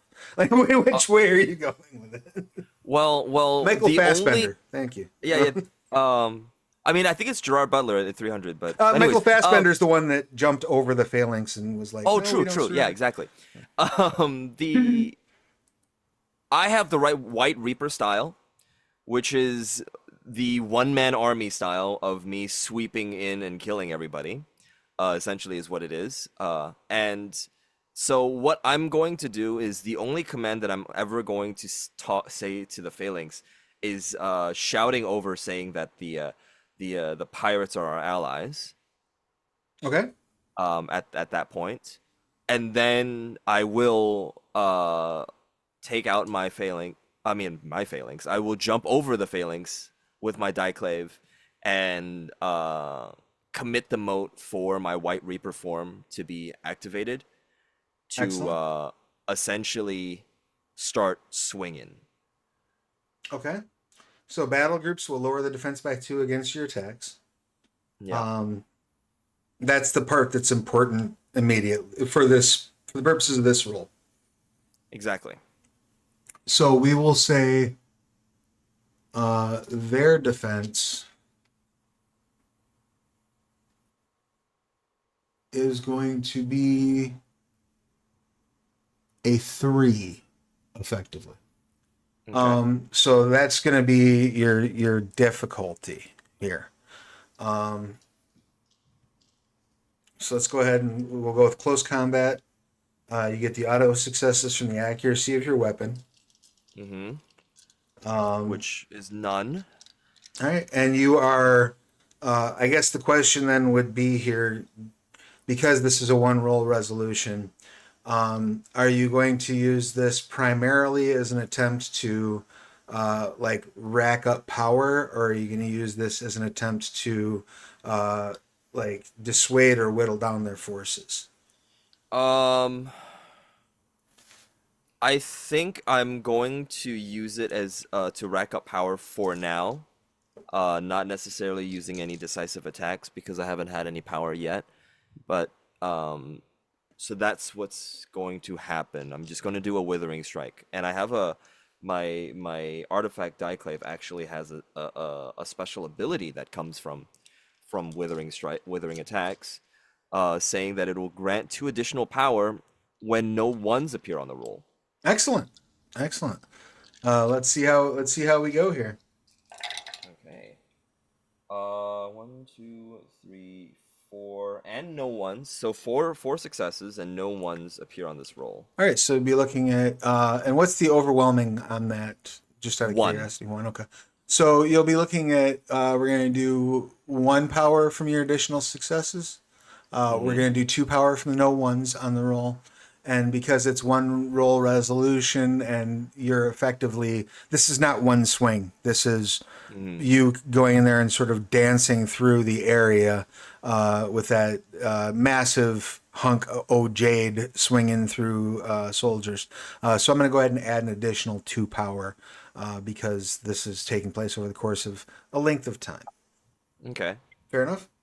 And then the overwhelming as well, or No, no, I was just checking the overwhelming to make sure that like it didn't have like overwhelming 2, so I wasn't short sheeting you on the amount of power you're gaining. Sounds Makes good. sense? All right. Yeah, yeah, yeah. Yeah, so you can So kick your that's 5 total. power up to 5, yep. In terms of Maris, the main you getting up the side of the mountain is not the main part of this period of time. So what is your main focus like once you're up top? It's a foregone conclusion at this point you will make it up that mountainside. Fine. Yeah, I have 3 immediate things I want to do. The moment I hit the top, I'll be committing that moat again for Stormcalling strategies, just to levy a 3 dice penalty against all enemy battle groups. Right. As just a storm, less a storm this time, more just gale force winds blowing the ash and cinders back in their faces, and then parting around all of my allies. And then I'm going to need a whole bunch of will for this, but I was going to heal with the homebrew charm you allowed me to write. Sure. Heal Cessus Nemoya. I can't do anything about the missing leg on barrel, but I can stop a wound from someone bleeding out from a wound, at the very least. And then you probably saw this coming, but I'd be summoning an army of corpses to help out my soldiers in defense of the compound. So at the end of the day, what we're looking at throughout this course of time is going to be I'll give you an opportunity to make a focus will action. I will give you 2 bonus stunt dice for it, and we will effectively let you pull an additional 2 will over your result. Thank you. You will then be able to divide that will between those spells. Focus will is 9 dice for me, sagacity and fortitude. I'll have to re-roll one of them, 2 of them for the stunt dice, because I'll absolutely add those to this roll. Sure. So just get all of the successes set to one side first. Oh wow! Okay, cool. Neat. Now I've got to add. Hang on, I know I've got. There must be 9 left, and I've misplaced the dice. There we go. So I've got 9 successes, because I have 1, 2, 3, 4, 5, 6, 7, 8.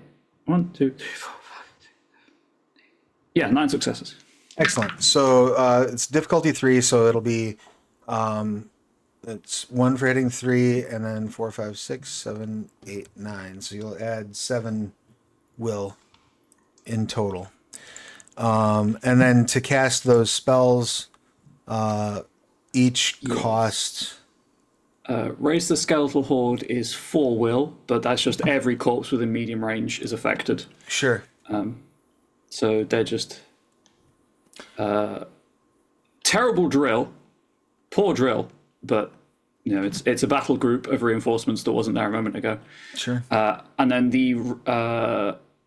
I'll save 1 will, because Wound Sealing Touch requires increments of 2, but I will spend 2 will, and that will just clear Cessus Nemoya's lowest, so I guess a bruised health level. Okay. I guess in the interest of transparency for the people watching, Travis, let me write a charm that heals you from the bottom up, so you're always affected by your highest wound penalty until you're fully healed. Right. Which I think is a cool charm. If it's relevant, because I'm a necromancer, the first time in this scene that she would be incapacitated, she is not incapacitated. That damage is entirely prevented, but her next action counts as part of a flurry. Okay. Beautiful. I love it. And then lastly, for Telrea, as you're approaching, how are you focusing the approach? Are you focusing the approach on making sure that the that the soldiers are able to navigate the terrain as your top priority, or also because you are extremely good at stealth, like stealth excellency having, would you like to try to effectively sneak them onto the island?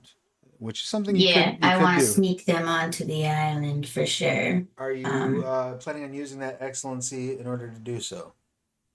yeah. All right, so go ahead and spend that moat.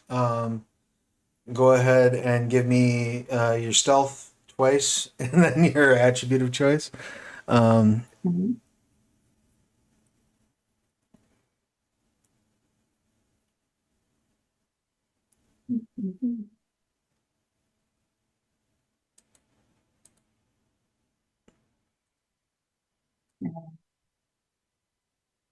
So 7 successes.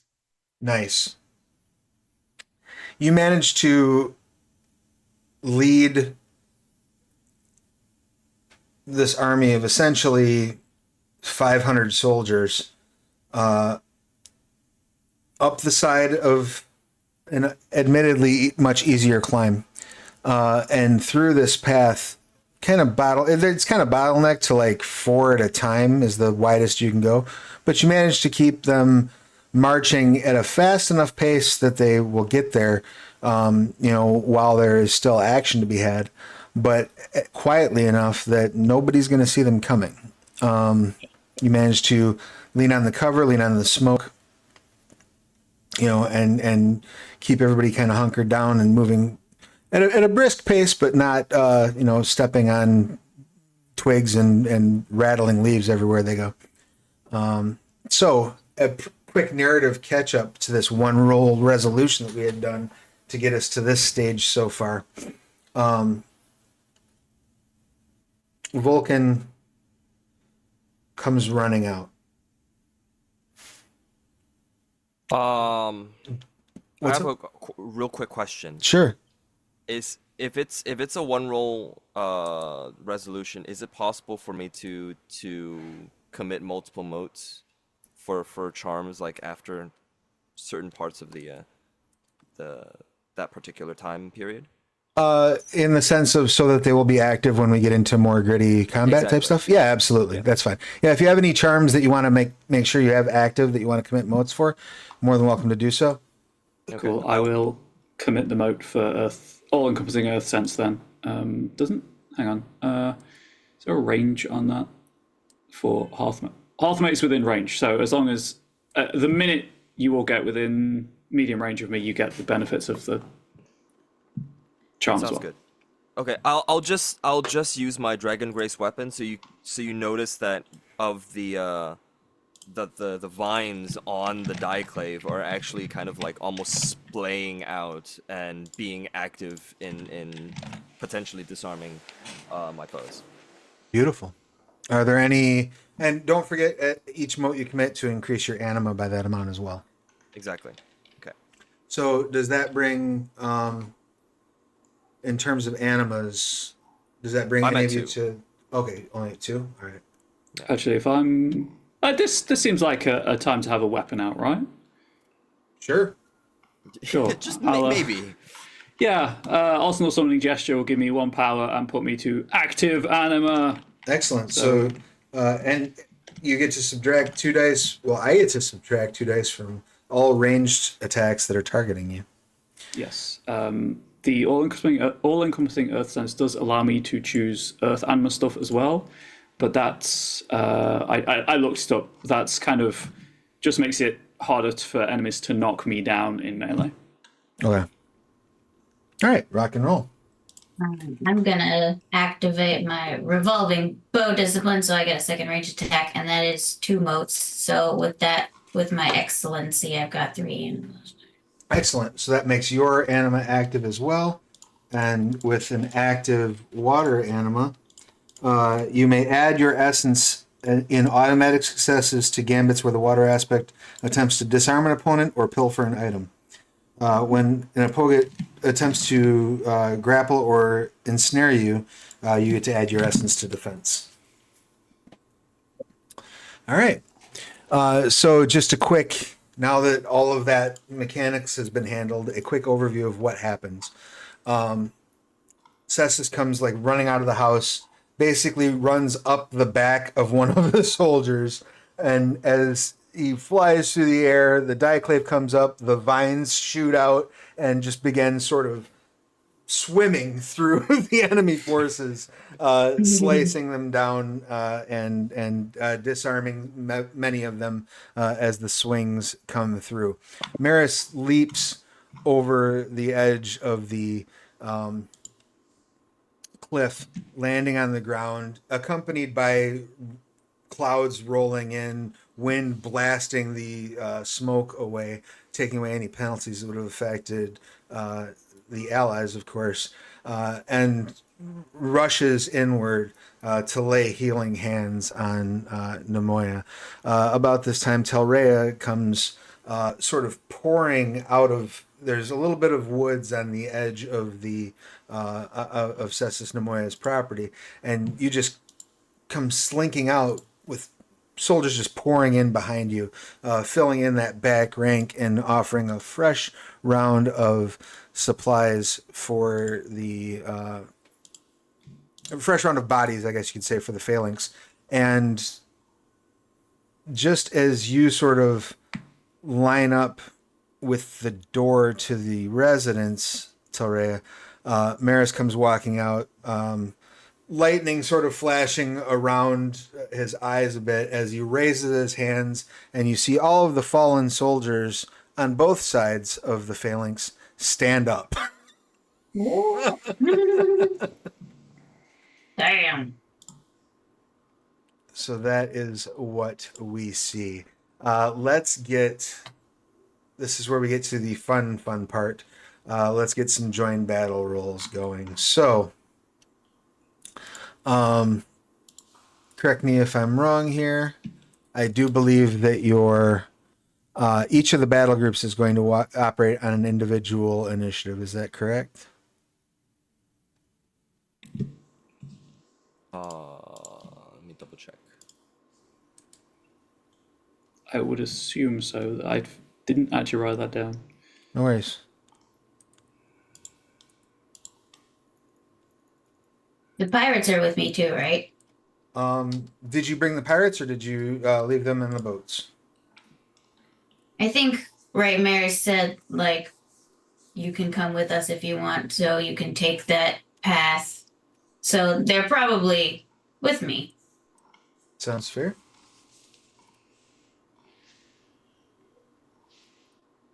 I'm not necessarily seeing like an actual thing that it to actually say it, but the way it says that the battle group has its own combat functions and that it is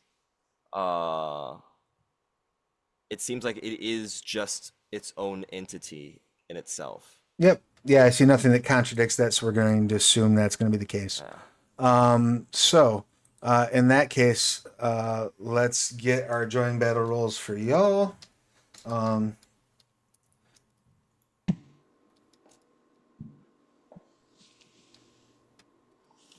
And when you roll join battle, this is going to be effectively the trait you intend to lean on the most, plus the appropriate attribute. So if you're planning on doing a lot of spell casting, sagacity would be where you're going with. If you're planning on ranged combat, that would be what you would aim for. If you're planning on doing close combat would be the roll. So we're going to do those. We're going to do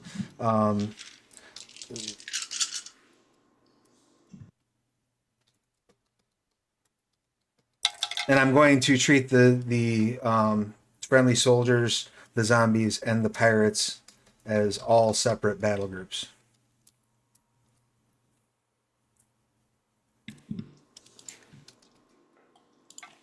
Man, I got a lot of sixes. I don't like those. Got 3 successes for me. All right. Where are my best stats? There they are. You got 6.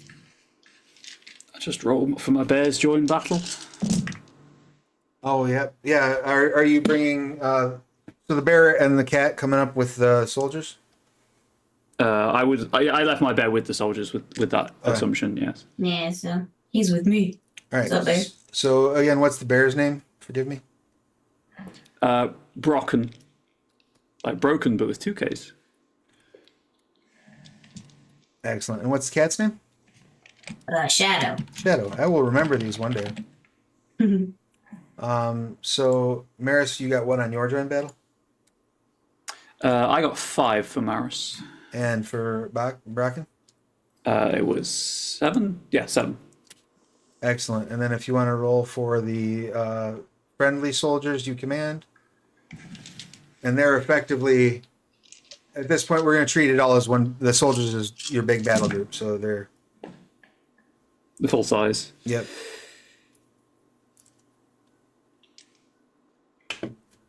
4 for the Stormwatch. And then how about for the dead folk? Oh god, where's that awful? It's not too bad. Their primary pool, would it be their primary pool? I would assume Admiral? so. Yeah, their main function is killing things, right?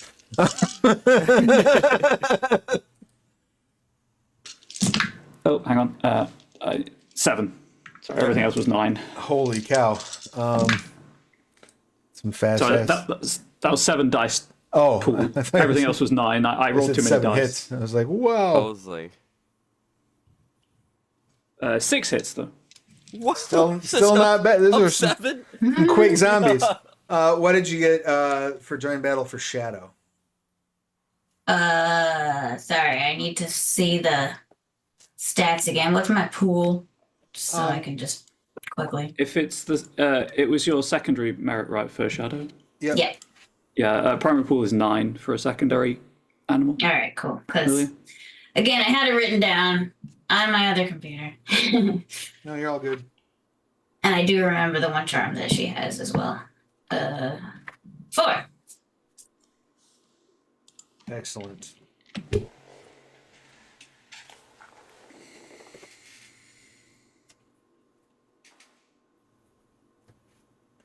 So we got, and then I got. Let's roll for your friendly pirates.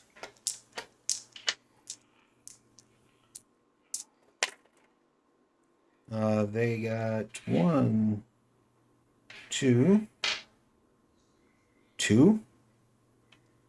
Good showing, pirates. Way slower than the zombies.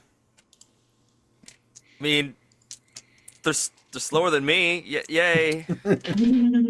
I've been fighting, so It's true. And the enemy forces will go on. We'll do 4.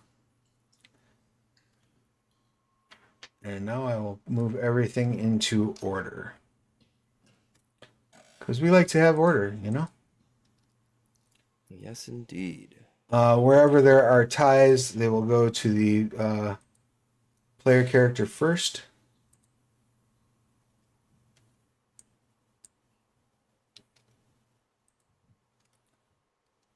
Followed by player character allies, then enemy forces. Make sense? Yep. Oh, and I forgot to put Vulcan in the right order. Oh well. So Bracken actually has the first action of all of all things, as these various forces come kind of squeezing out of the bottleneck. Bracken begins the turn under the benefit of effectively being hidden. So would Bracken like to keep that energy going forward? How far away are they, like Brocken and the rest of that group, from where Cessus Nemoya is? And I guess Maris would be hanging back as well, being more of a caster than They're front line. as they're pouring out, they're probably medium range from the house, probably Okay. long range from the soldiers. Okay, in which case Brocken's going to beeline for Cessus Nemoya and Maris, which I'm assuming will take up the entire turn to cross from medium to short to... Yeah, well, and Nemoya's in the house still, Okay, so she has not gotten back onto her feet yet. Yeah. So yeah, Brocken's just going to spend his entire turn going to the house, and to set up a later action. All right. From all that, now we get to go into effectively popcorn initiative. So, who would Brocken like to go next? I'm happy if Vulcan wants to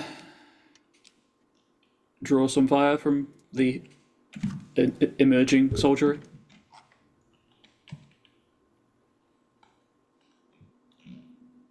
Yeah, you're welcome to do so.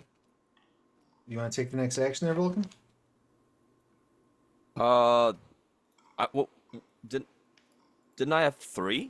Yes, but once the first person goes, then you get to. All that join battle rolling is just to decide who goes first.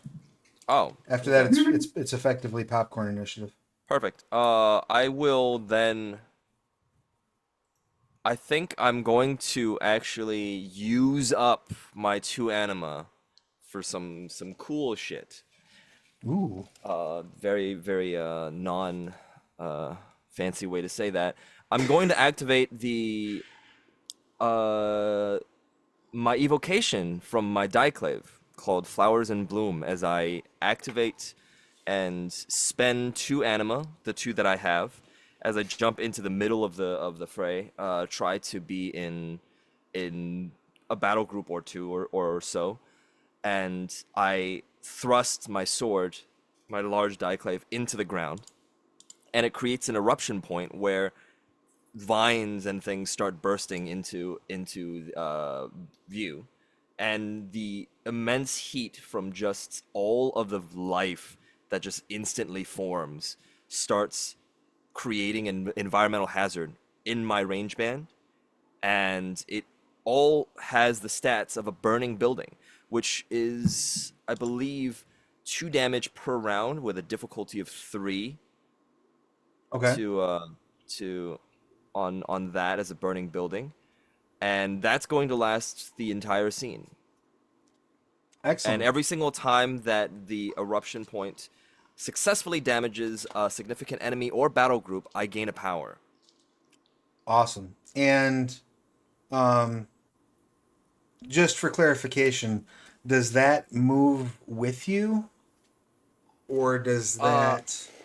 It is only extended to that point, this range band right now.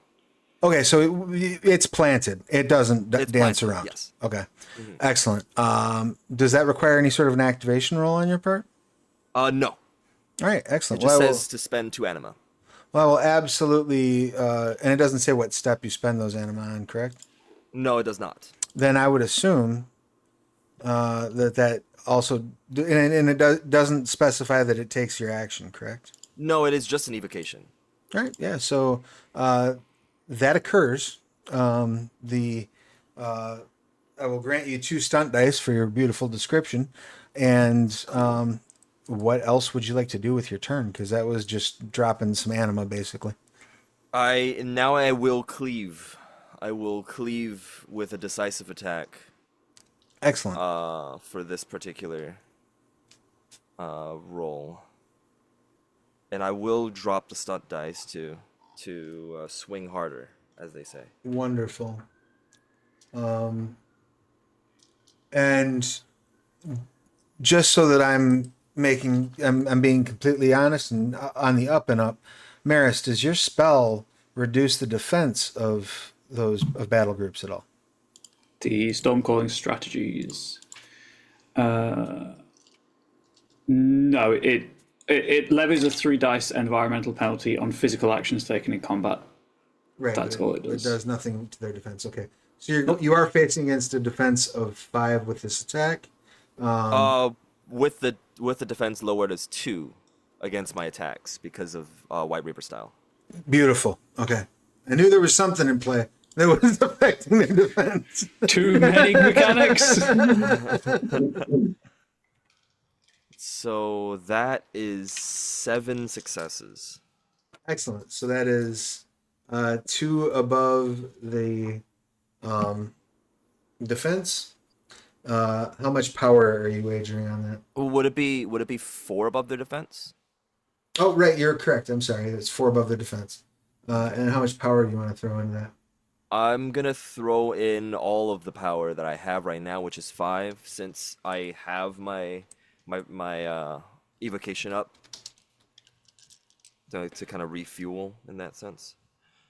Excellent. So your And damage pool mhm, at this point will then be 5 power that you spent, mhm. plus the 4 successes you got above what was needed, right? So that's 9. Okay. And then yeah, with Wide Perform as well, it is my nines are doubled as well. Excellent. Right, on the damage for the decisive attack. On the Now, damage, it does yes. not reduce their soak, correct? Does not reduce their soak, yes. Excellent.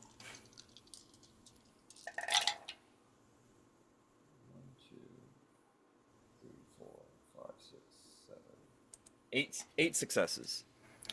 Good Lord. Good Lord. You slice into them,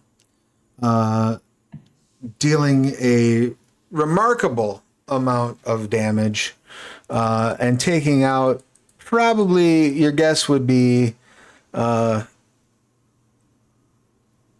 quarter of their forces, probably. Jesus. Okay. Now, I just want to check the way our non-combat damage is applied, because some of that battle group is absolutely moving through the affected area. So it's that's considered effectively an environmental hazard, correct? Yes.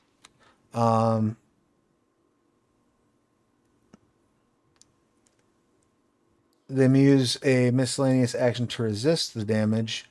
So I would assume that is rolled. Let's see. Attribute ability against the effect's difficulty. So I would assume their reflexive action for that is probably going to be, would fall along campaigning and senses. Does that sound about right? To Yeah. perceive the issue and try to get out of the way of it? 100%. The burning building stats, the difficulty is 3, by the way. Difficulty is 3. Excellent. Thank you. I was about to ask. And they got a whopping 3, which meets the base difficulty. So they're still going to take 1 damage, correct? Yes, it's 2 per round, so you would take 1 damage. Excellent. So they are, just making sure I'm keeping myself honest here. And then as they take that damage, I will also gain 1 power. Excellent. You do so. Is there Really cycle anything else that you would like to do with your Uh, brief Exalted Essence turn? Yeah. I also gain, because I did damage. I also gain a halo, and we'll get to that as a kind of like a bright halo. Kind of, I cut a bright halo around me as I swing, Beautiful. and like that halo kind of just stays there, glowing. Excellent. And is there a color or a particular property that of this halo that folks watching would notice? I would say just the fact that because it has like a kind of like a light green hue from the jade itself. Excellent. So that's kind of what it stays to be. So it's like a flash of light from my diclave, and then it just kind of lingers in the air. Beautiful. And who would you like to pass the next initiative to? On my end, I think it would be either Maris or Talreya or any of the pets, right? Yeah. Let's give it to Talreya. All right. So Ray, you have come out of the brush, see this entire scene playing out before you, and you do have your charm activated that gives you multiple multiple opportunities to make ranged attacks. What would you like to do as you see this scene playing out? Um, yeah, I think I'm gonna set an example for the guys and be like, okay, we're in back, so let's provide some DPS with our arrows, am I right? So just start shooting at will. Excellent. So, what was the name of the charm that you had activated? Just It's called Revolving Bow Discipline, and it's on page 209. awesome. So yeah,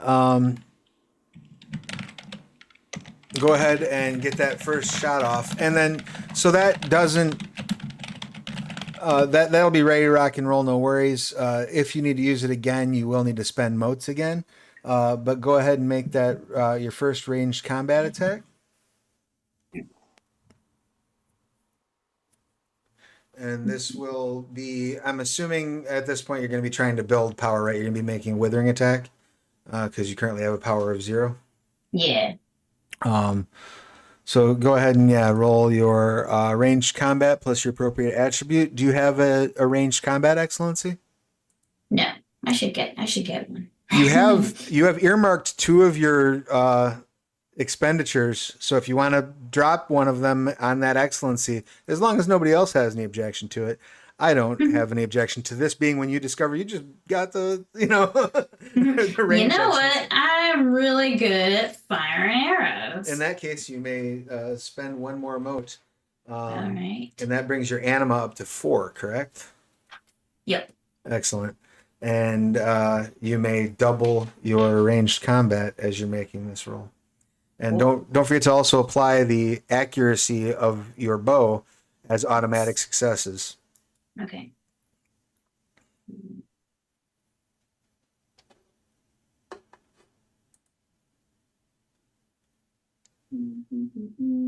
Six success. Excellent. That is enough to overcome their defense and grant you an additional 2 power. Nice. That's for the first one. So now with the second attack, you may also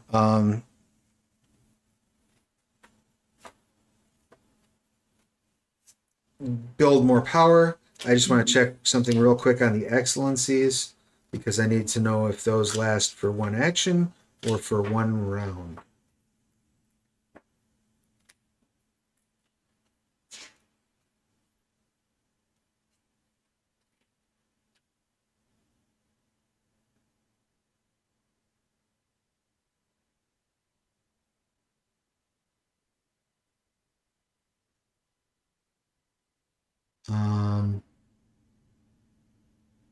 Nope, it's just per roll.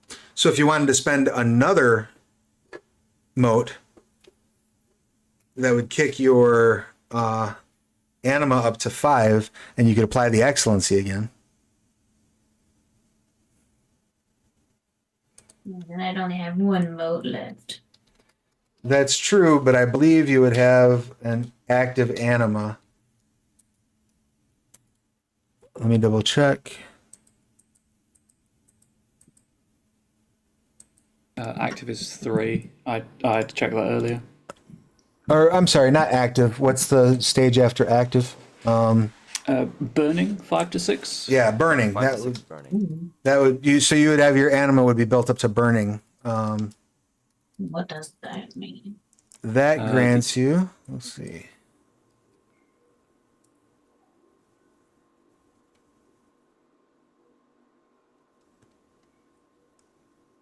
Where are we at here?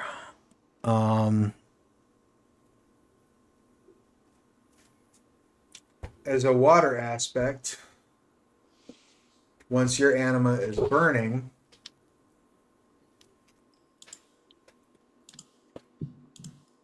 you have flow like water. Once per turn, you may roll an attack twice on step 3 and choose to keep the better result. In non-combat scenes, you can reroll any roll involving investigation, negotiation, or relentless pursuit. So if you spend that, right, you would activate your excellency. Oh, isn't that iconic at 10? Is that what it is? I think Anima 10 is iconic. Oh, okay. Yeah, I that's jumped iconic. ahead. So Yeah, so what do you get for burning anima then? Nothing. Well, actually, technically, so at burning we can light up a room, but we can't hide that we're exhausted anymore. So there's a 3 die Oh. penalty to all stealth-based rolls. Okay, gotcha. So yeah, that wouldn't activate, but you would, yeah. So you would have Anima 5, and you would be able to, you'd still be able to use your Excellency on the second attack. I believe colloquially, you would look bitchin'. That is valid. Yeah, it's like basically water energy is like swirling around you. That's pretty cool. I mean, sure. Is there a Why not? step where we just get theme music? Like theme music starts playing? I believe that also comes along with burning anima. If it didn't before, it does Nice. now. Okay, so yeah, I'm super excellent in my second attack. So yeah, And- you got the touch from the Transformers soundtrack starts playing. Now I look awesome. I sound awesome. And When a dragon blooded has 5 or more anima, all non-dragon blooded within close range must make reflexive fortitude plus physique That's rolls at what the start of the happens for dragon dragon bloods. Thank you. Yeah, you start hurting people who aren't dragon blooded in your presence. oh jeez. But that just means Sorry, everybody everybody. backs the fuck up from you. Like, whoa. Okay. I knew there was something special that happened for dragon bloods at burning. So that'll be 8 successes on that second power building thingamajig. Excellent. So given their paltry defense of 5, that would add 3 more power to your power trait, bringing you up. So you should have now the power. built 5 power as you've pelted those 2 arrows off into the group. Yep. Who would you like to have go next? You can go as far as people left on your side to go. It would be Maris, Shadow, or any of the friendly battle groups. Let's let the soldiers go right after me. All right, so friendly soldiers. What would Maris, since you're in charge of that battle group, what would you like to have them do? They're going to hold the line and fight back against the attacking battle group. Excellent. So will that reflect then a build power action on their part, or are they going to try to take? Are they going to use this as like a straight up defensive action? This will be a withering attack. Withering attack? Okay. So they have full of 9. Martial technique gives them an additional 1 power on successful withering attacks. And they also get to add their drill as bonus successes. Fantastic. So that's that 3, I believe. Yeah, but success modifier of 3. All right. So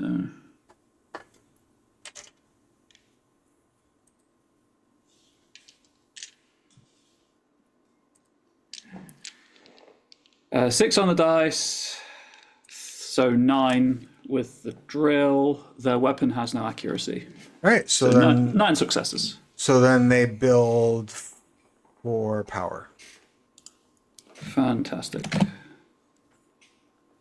And who would the friendly soldiers like to hand it off to? In the interests of, I know how popcorn initiative can turn out. I'm going to posit to my fellow players that we pass it to the antagonists, so that we don't get a double turn. So the enemy battle group. All right. The enemy battle group is going to attempt to make withering attack on the principal battle group. Their defense is 5.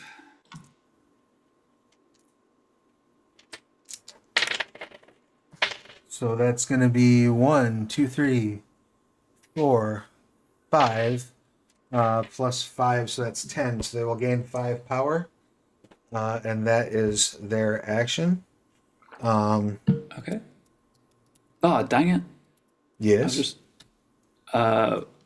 for future turns, enemies in close range of my battle group have a defense penalty of 1. It's their quality for their drill. So a lot of defense problems being inflicted on these folks, but that's okay. That's all right. Good for them. Oh, you know what? Let me completely re-roll that because I totally forgot the 3-die penalty. This just in: the enemy is now just wearing paper. Yeah. I forgot I have the paper tiger technique that turns all of my enemies into being useless. They have origami armor. I don't know what happened, but So that's 8. So they actually only build 3 power. And they will hand things off, we'll say, to the zombies. Okay. Let me just flick through my Word document to The Walking Dead. That is not a sentence I thought I'd say, ever. And effectively, the enemy soldiers, by the way, are just sort of rushing forth and trying to break the phalanx. That's their whole thing. It's just a forward push, a forward clash. They're not even trying to mess with Vulcan in the middle. They're like, no point in fighting that Exalt. We need to get through. That's fair. Quality of The Walking Dead. Oh god, here's another. It's not a penalty. Within close range of The Walking Dead, roll Fortitude plus Physique. On a failure, lose 1 power. Take a 1-die penalty on all rolls for the rest of the scene from nausea. Only affects the living, but that only applies once per character per story. So. Okay, so basically, as when they step in, you can say, "All right, now you're all grossed out," and they take a 1-die penalty. Yeah, I guess when the enemy battle group, I guess, attacks The Walking Dead instead of just trying to push through, that's when that will kick in. Works for me. Like, these zombies are hungry. That's 6 successes. I'll check their drill. What their drill does. Hang on.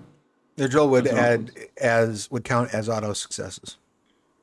Poor drill, 0 successes. Okay, excellent. So 6. So that's still 1 above. So they build 1 power. Fantastic. No, that's 2 above because their defense is -1. So they build 2 power. These poor soldiers that are bouncing. It does behoove me to point out that the zombies have to make a route check every time they're attacked. Also for damage. So. All right. So because they have not yet been attacked, so that's all good. So are you handing off to pirates or to Shadow?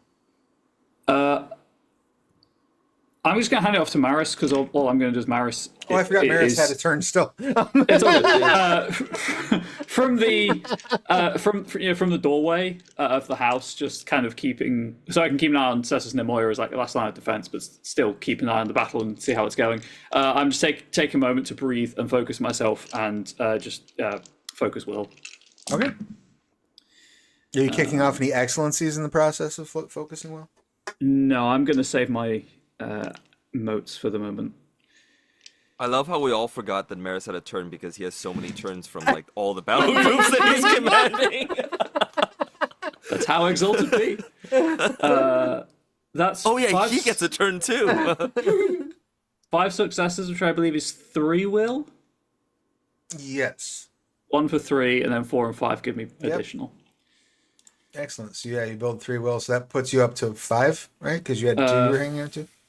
I was only hanging on to 1. So Okay, I'm so up to 4. I'm up to 4 will, which is enough for flying guillotine if I need it. Because I was like, should I do the exalted meme of death of obsidian butterflies? But realized that affects everyone. So that's very much true. last It resort. is not a like picky. It's just everyone within medium range is broken now. And then I'll pass it over to Shadow. Excellent. What would Shadow like to do? Shadow is literally hugging the shadows up until this point. We'll do shadow ambush and attack as many bad guys as she sees from like the outside, like pulling them into the woods basically and having a Excellent. snack. So this would be effectively a withering attack on the group as you're building power for Shadow. Yep. But Shadow could also, because again, this was something that we had kind of missed earlier last session. Shadow, you can do this one of two ways. You can build power directly for Shadow, or you can use Shadow's action to grant power to yourself or others to divide it up, because you can just give away your power. Oh yeah. So if you want to make that attack and then whatever successes you reap from it, divide that up among you, or just give it all to one person as power, you can do so. Okay. Yeah. I will do that. So And 9 dice for attack for Shadow, I believe, right? okay. And the Shadow ambush does.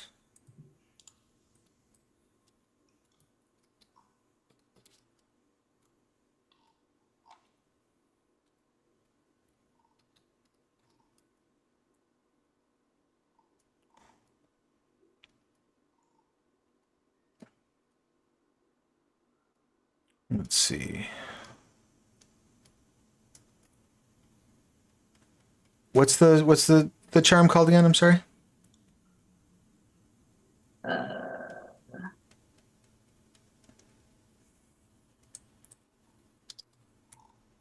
on. I know it's got Shadow like in the title, right? Yeah, I think so. Or shade or something like that. Let's see if I can find it. Um,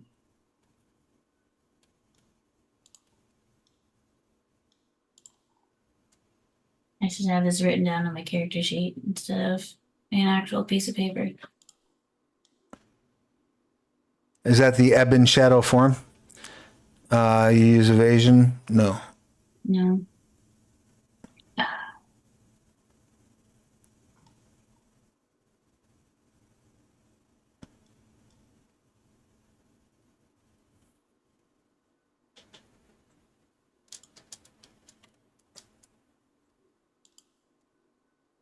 Let's see.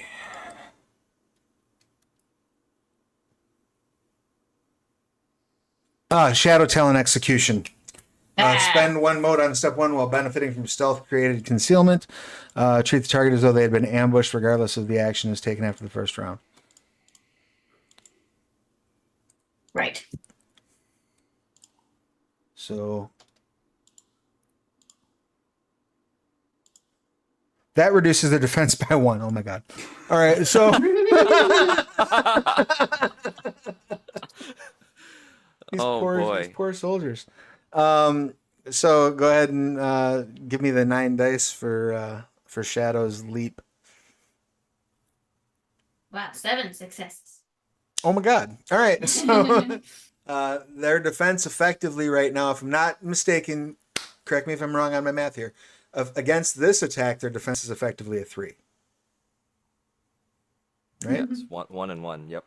All right, so that's 3 and 4, 5, 6, 7. So you gain 5 power. You can pass that around among whoever you want, or you can have Shadow hang on to it. Figure where we're at in the combat. Might not be a bad idea to divvy it up, or even just hand it all to one group. How many? We got 1. I think I will give it to the soldiers, the pirates, and the zombies. Okay, so 2, 2, and 1. Yeah. Excellent. So that gives the pirates 2 power. The pirates are going to take a swipe at our good friends trying to make a decisive attack, and they're going to gamble their 2 power. So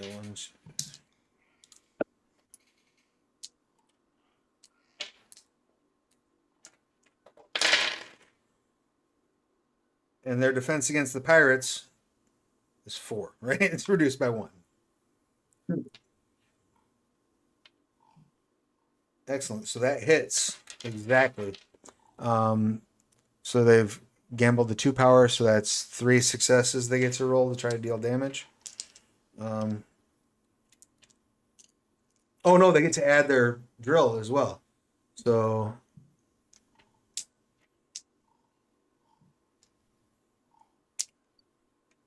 is there anything that is reducing the enemy force's soak right now.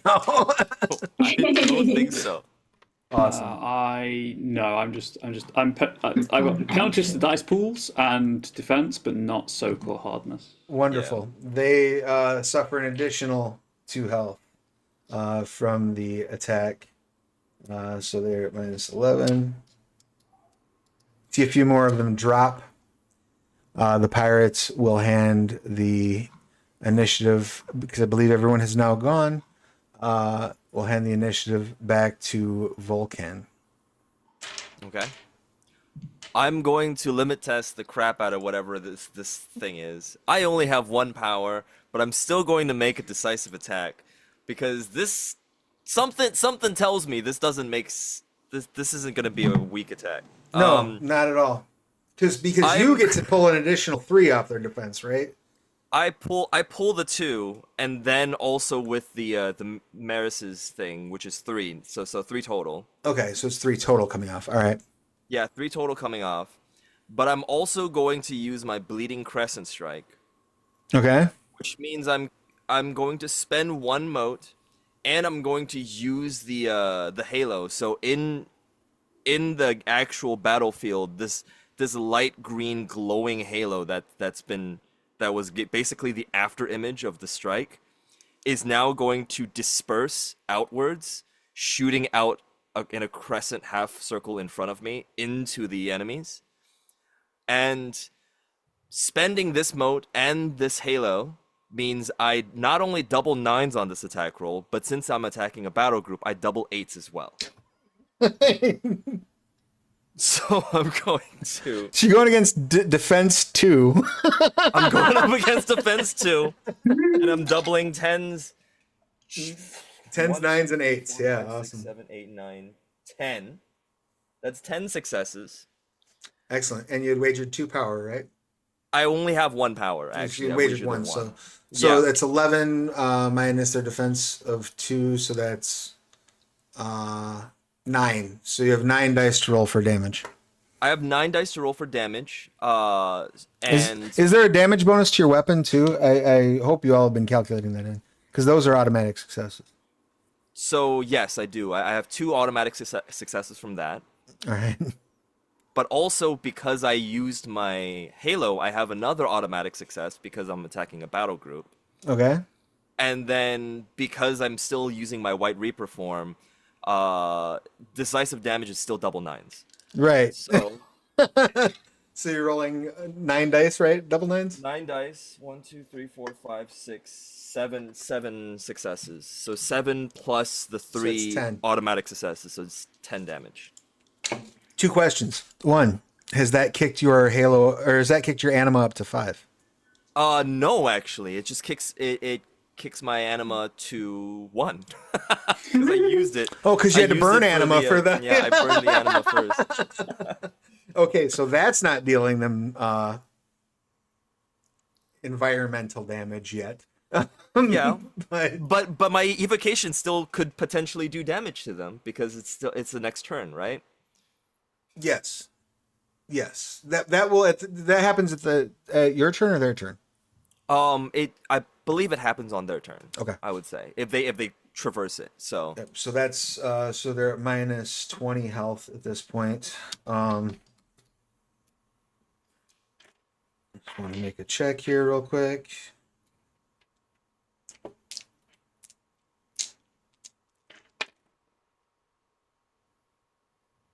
Yeah, they clearly begin to break formation. It's very clear as you deal that damage, they're starting to rout. Who would you like to pass the initiative off to? That is the whole top of a new turn. let's do. I would say let's follow through with something equally as scary and give it to the zombies Excellent. Okay. as they are getting routed. And the zombies now do have 1 power, so they could theoretically make a decisive attack if they wanted to attempt such. They have 3 because they had 2. Oh, they had 2 from before, yep. and then 1 from Shadow. So my understanding is I need to have equal power to hardness to make a decisive Yes. attack. Cool. I have 3 power. Are they hardness 3? I'd have no Yeah, extra. you can absolutely get through. I'd have no extra successes to wager, but it'll be funny. So hopefully I get enough here to warrant rolling dice afterwards. So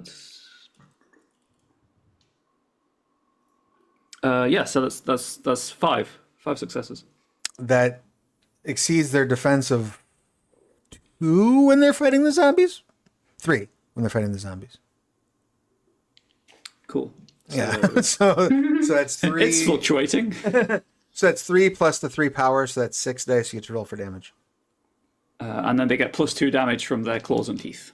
Excellent. And that's auto successes, correct? Yeah, that's just in the weapon. Yep. They're going to need it. They did not roll well on damage. Total damage of 5. Still Minus exceeds, soak, obviously. Still exceeds their soak, so they will still take 2. So they're at minus 22. So as they're running, some of them are getting chomped on. They are not pleased with that set of circumstances. Who would the zombies like to hand it off to next? I'll hand it over to Telro. Excellent. Telrea, what would you like to do? Feet Well, planted, I have... water swirling around you. At this Yeah. point, just FYI, if you take a movement, which is just, you can move 1 range band, which would put you where they are at this point. You could step in the middle of them and your very presence will be dealing them damage in addition to whatever you choose to do. Or you can just pepper them with arrows. That either way is fine. Just making sure you're aware of your options. I mean, I do have a dagger. I just, don't have the bonuses to things, because I'm not great at close combat. But standing amongst them would do damage, which would be cool. But also, again, bows are just more my thing. And I have a lot of power now, so I could just decisively shoot a big stick with a pointy end. Excellent. Go ahead and give me that ranged combat and I would assume finesse, but it's up to you, whichever attribute you want to use. Are you using your excellency? You're going to spend that last mote and use your ranged combat excellency again. Yeah. All right, double Just your a ranged one combat. big bad shoot. As you start peppering the area with arrows. And by the way, I think I might have forgotten, Vulcan, you should have absolutely had 2 stunt dice last turn. So make sure you just hold on to a bank of stunt dice that you can hang on to till next session. She probably won't go again this session. Yeah, most likely. So make a little note of that. And you should have 2 stunt dice as well, Holy Torre. shit.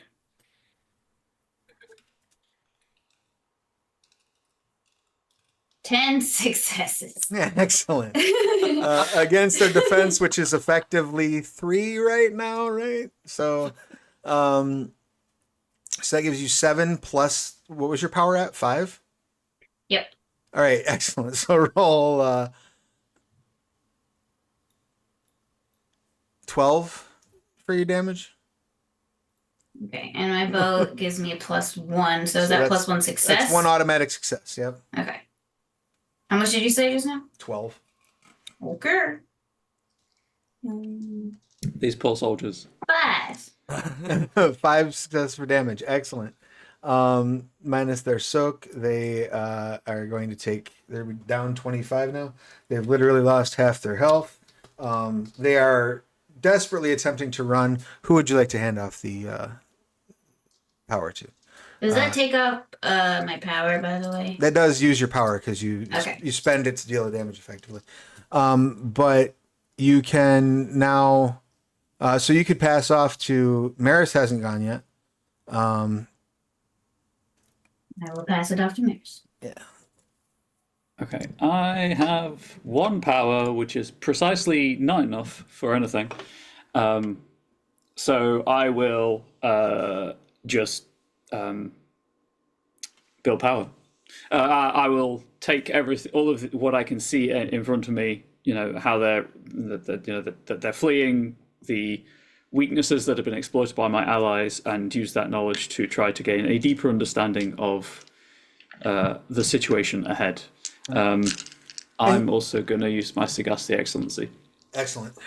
Feel free to do so. And you may freely distribute that power amongst your subordinate forces because you're probably not going to go again this session. So. Exactly. That puts me up to 4 anima. So what I'm going to do is I'm going to roll my sagacity dice first because I only have 10 dice anyway. Sure. And then I'll roll the 4 for my fortitude. First, let me just roll my skill.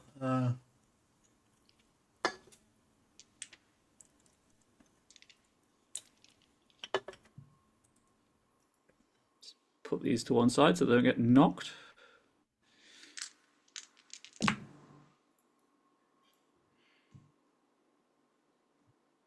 Uh, 7 successes, which is 5 power, I believe. Yes. Cool. So I assume that Vulcan and Tellaraya could do with getting started with power again. Well, again, neither one of those are going to be going yet this turn. You could divvy that up between skeletons and soldiers, and then do 2 rounds of attacks on them with The skeletons have already been. this round. Yes, correct. So you could do soldiers and pirates, or you could do soldiers and yourself. Yeah, you know, I will call out directions. I will give my soldiers 2 and the pirates 3. Awesome. So who would you like to go next? Your soldiers or the pirates? My battle group. Give them a They shot. have 8 power. Good They're going to God. wager 5 of it, so that even they still have enough next turn to make another decisive attack. So 9 dice attack pool.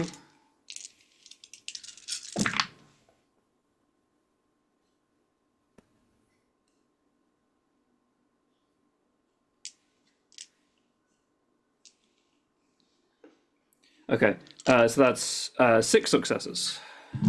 Awesome. So that's going to be their defense against them is 3. So that's 3, 4, 5, 6. It's 4 power. Or no, it's 4 plus the power that was wagered, which was I wagered an additional 5. I wagered a total of 8 power. So 12 dice? yes. Okay, so I only have 10. So sorry, My favorite. I only have 10 in reach. I should specify. Sure, that's fair. I got started with Chronicles of Darkness. I have D10 up the wazoo, just not with an easy reach. So I need to roll an extra 2. Give me an additional 1. So 1, 2, 3 plus 2 10s is 7 plus 3 damage from the glaive for 10 damage. Excellent. Now they are on effectively their last legs. The survivors are trying to run away. Who are you handing off to next? Oh, sorry. Plus an additional 2 when spending 5 or more power on a decisive attack from equality. Hand it over to, I guess, the pirates. All right. Flame wands come ripping out of holsters. Because the enemies are now effectively running away, the pirates are going to shoot them in the back as they do so.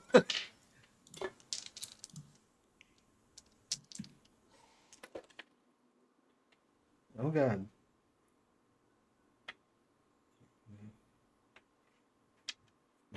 And the pirates effectively had 5 power, if I'm not mistaken, correct? Because they had built 3 and then gotten 2 from you. Yeah. So that's 5 plus 1. So it's no 2 because they're defense.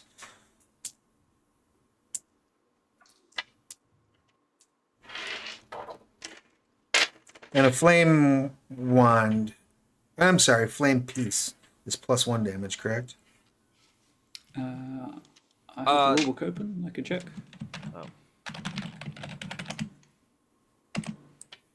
Flame piece is a medium ranged weapon. Where's the table? Medium weapons plus 1 damage. Yeah. Excellent. So it's 1, 2, 3, 4, 5, 6, 7.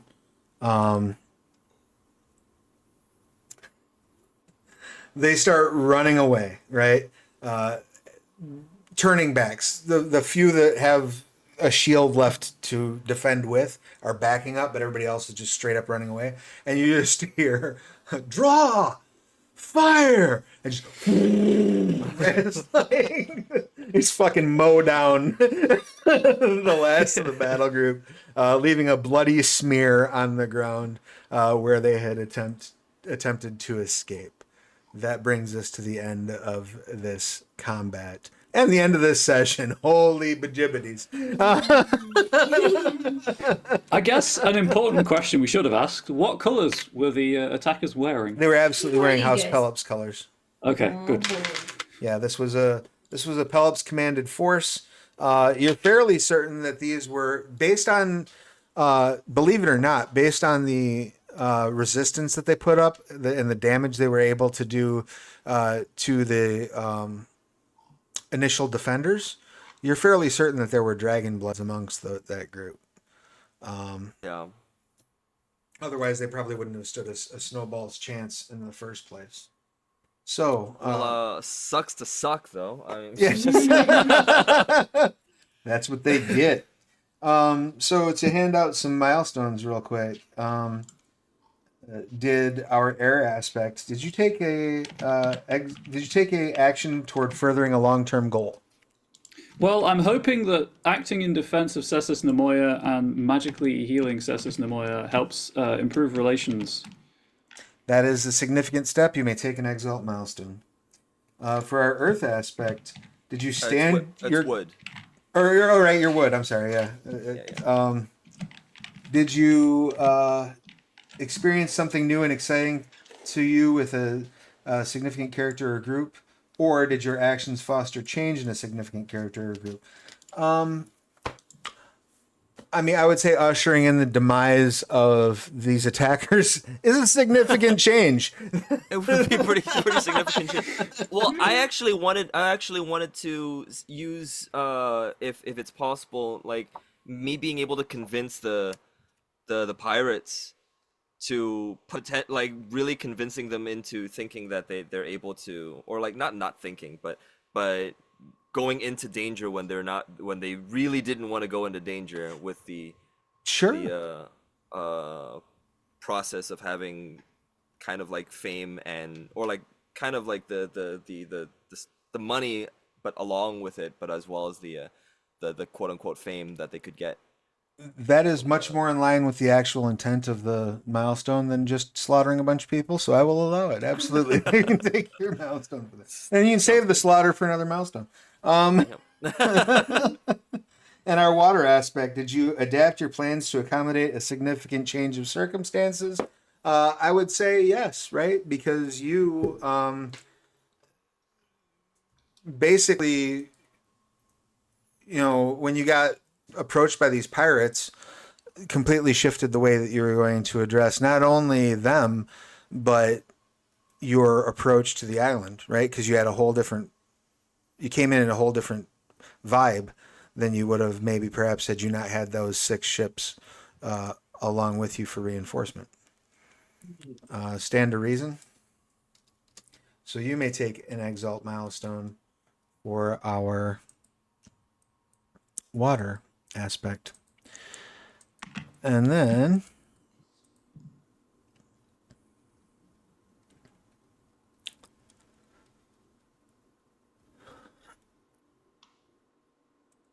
was there any personal milestone, a personal goal, or something extraordinary that didn't affect the narrative arc but was just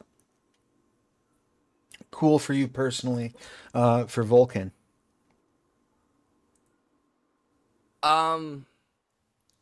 I don't know if it's gonna play out through this session, but I do intend to, because I did enact essentially a debt on myself that I'm repaying with the allowing the pirates to kind of roam freely.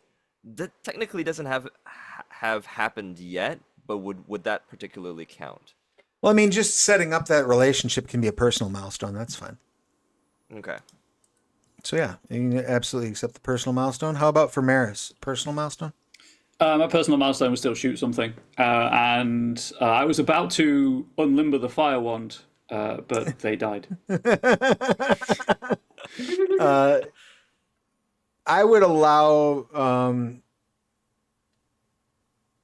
if you wanted to, I would allow you to accept that by proxy from your battle groups who did plenty of shooting, stabbing, and various other activities. But if you want to hang on to it, that's fine too. Yeah, I'm gonna see if I can actually achieve that personal goal and then pick another one. All right. Is there another personal goal that perhaps might be? Although actually, personal milestones we all have to complete before we can cash them in, right? Um, As written, at least. let's see. Is it personals that you have to do that with? I thought there was. Oh, the play group achieves personal milestones collectively. So, Oh, okay. once a number of player created goals have been achieved equal to the number of players in the group. I have not been asking you to set a goal at the beginning of the session though, so I'm letting you like basically Okay. say like this is a cool thing I did. Cuz to me that's a lot easier than like let's set a goal that might not have any fucking thing at all to do with the That's story. that's fair. I mean, just note, like, my battle group did what they're kind of supposed to do, so I'm happy to not take that milestone. All right, as you wish. And then how about for Telrea? Any personal just cool moments or personal goals that you met? I think Telrea's thing is kind of evolving into this sort of like she's always kind of seen people as like player chips and like the whole spy network thing. Like, how can you manipulate somebody to get what you want instead of like, how do you actually interact with somebody and like, be their friend? And so she considers offering apples to the pirates to be a step in the right direction. Beautiful. Getting to know people. I love it. You may have the personal milestone. You may go ahead and track that down. And I would have also accepted clever use of cleavage as a as a personal milestone. I feel like a judge. Finesse, by the way. I would. Yes. Finesseful cleavage. Indeed. And then minor milestone. You may all take a minor milestone. You have hit a significant story beat. You made your way back to Wujian, and you won and defended Cessus Nemoya's estate. That will, of course, come in quite handy in future stories. Not only as a staging ground for what's immediately to come, but you've no doubt earned a great deal of goodwill in your actions. So that is definitely a minor milestone for everybody. This has not, however, been major milestone territory. So as we're wrapping up, if you want to just kind of shop for your expenses and just note what those are between now and next session, just let me know. Just a reminder, Bliss, be sure to email me your character sheet at the end of the session, so that way I can keep it safe in case things get lost in your travels. And with that, let's go ahead and say our goodbyes. Speaking of, we'll start with Bliss. Bliss, if you could please tell us who you are, what you do, who you've been playing, your pronouns, their pronouns, and anything you'd like to promote. Yeah, hello. This is Bliss Steele, pronoun she, her. I've been playing Cessus Telrea, also she, her. You can find me on blisssteele.com as long as you are over 18 because I do online video game type stuff as well as tabletop RPGs, especially the one that I do on Mondays called Loot the Bodies. Which has kind of been on hiatus because I have been on hiatus because I've been taking a vacation and I'll be back on September 2nd-ish. So go to bestdeal.com to see my schedule, to see what I'll be up to when I get back, which is soon. Awesome. And thank you once again for spending your vacation time hanging out. That's super cool, and touching deep in the black empty pit where my heart used to be. That you're taking the time. I appreciate you being here, Bliss. Thank you. Next up, Michael, your pertinence, please. I am Michael. I was playing Cessus Volcan. My pronouns are he, they. Volkan is he, him. And I am a composer, musician, voice actor, writer, and I think the most current thing to promote is the fact that I will be running a game on Onyx Path soon. Yes. Uh, August 29th. It's going to be a Trinity Continuum anima game called Masks in the Mirror. It's going to be very fun. We're going to pull all the cyberpunk tropes out and also, video games. Why not? So that'll be a bunch of cool stuff. It's going to be at, I think, 12 noon Eastern. And so if you guys could want to come and check it out, feel free. And that's gonna be weekly Thursdays. Is that correct? It is bi-weekly. Bi-weekly. Bi-weekly Excellent. Thursdays. Yes. Rock and roll. Definitely check that out. Keep your eye. And I believe the first session is actually, if you go into the calendar on the channel, I believe it's already programmed in. So you can go in and follow those. In case anyone watching is unaware, you can follow things that are written on a channel schedule so you get a notification specifically when that goes off. But you can also just follow the channel and get notifications whenever we go live. Those are both options to you. So thank you so much for being here, Michael. And I look forward immensely to that anima stream. Cannot wait to check that out. And last but never least, Ryan, your pertinence, please. Yeah, I'm Ryan, they, them. I was playing Tepet Maris, he, him. I mentioned this last time, but as it continues to be August, the company I'm chairperson of, I guess, is my formal position. We're supporting RPG a day, so on any social media website that has a hashtag, look up hashtag RPG a day, and please follow that conversation just to create a positive atmosphere around this hobby that we all love and take so much time to, play. And also, I guess I will not be running my show next week for those who do like my show.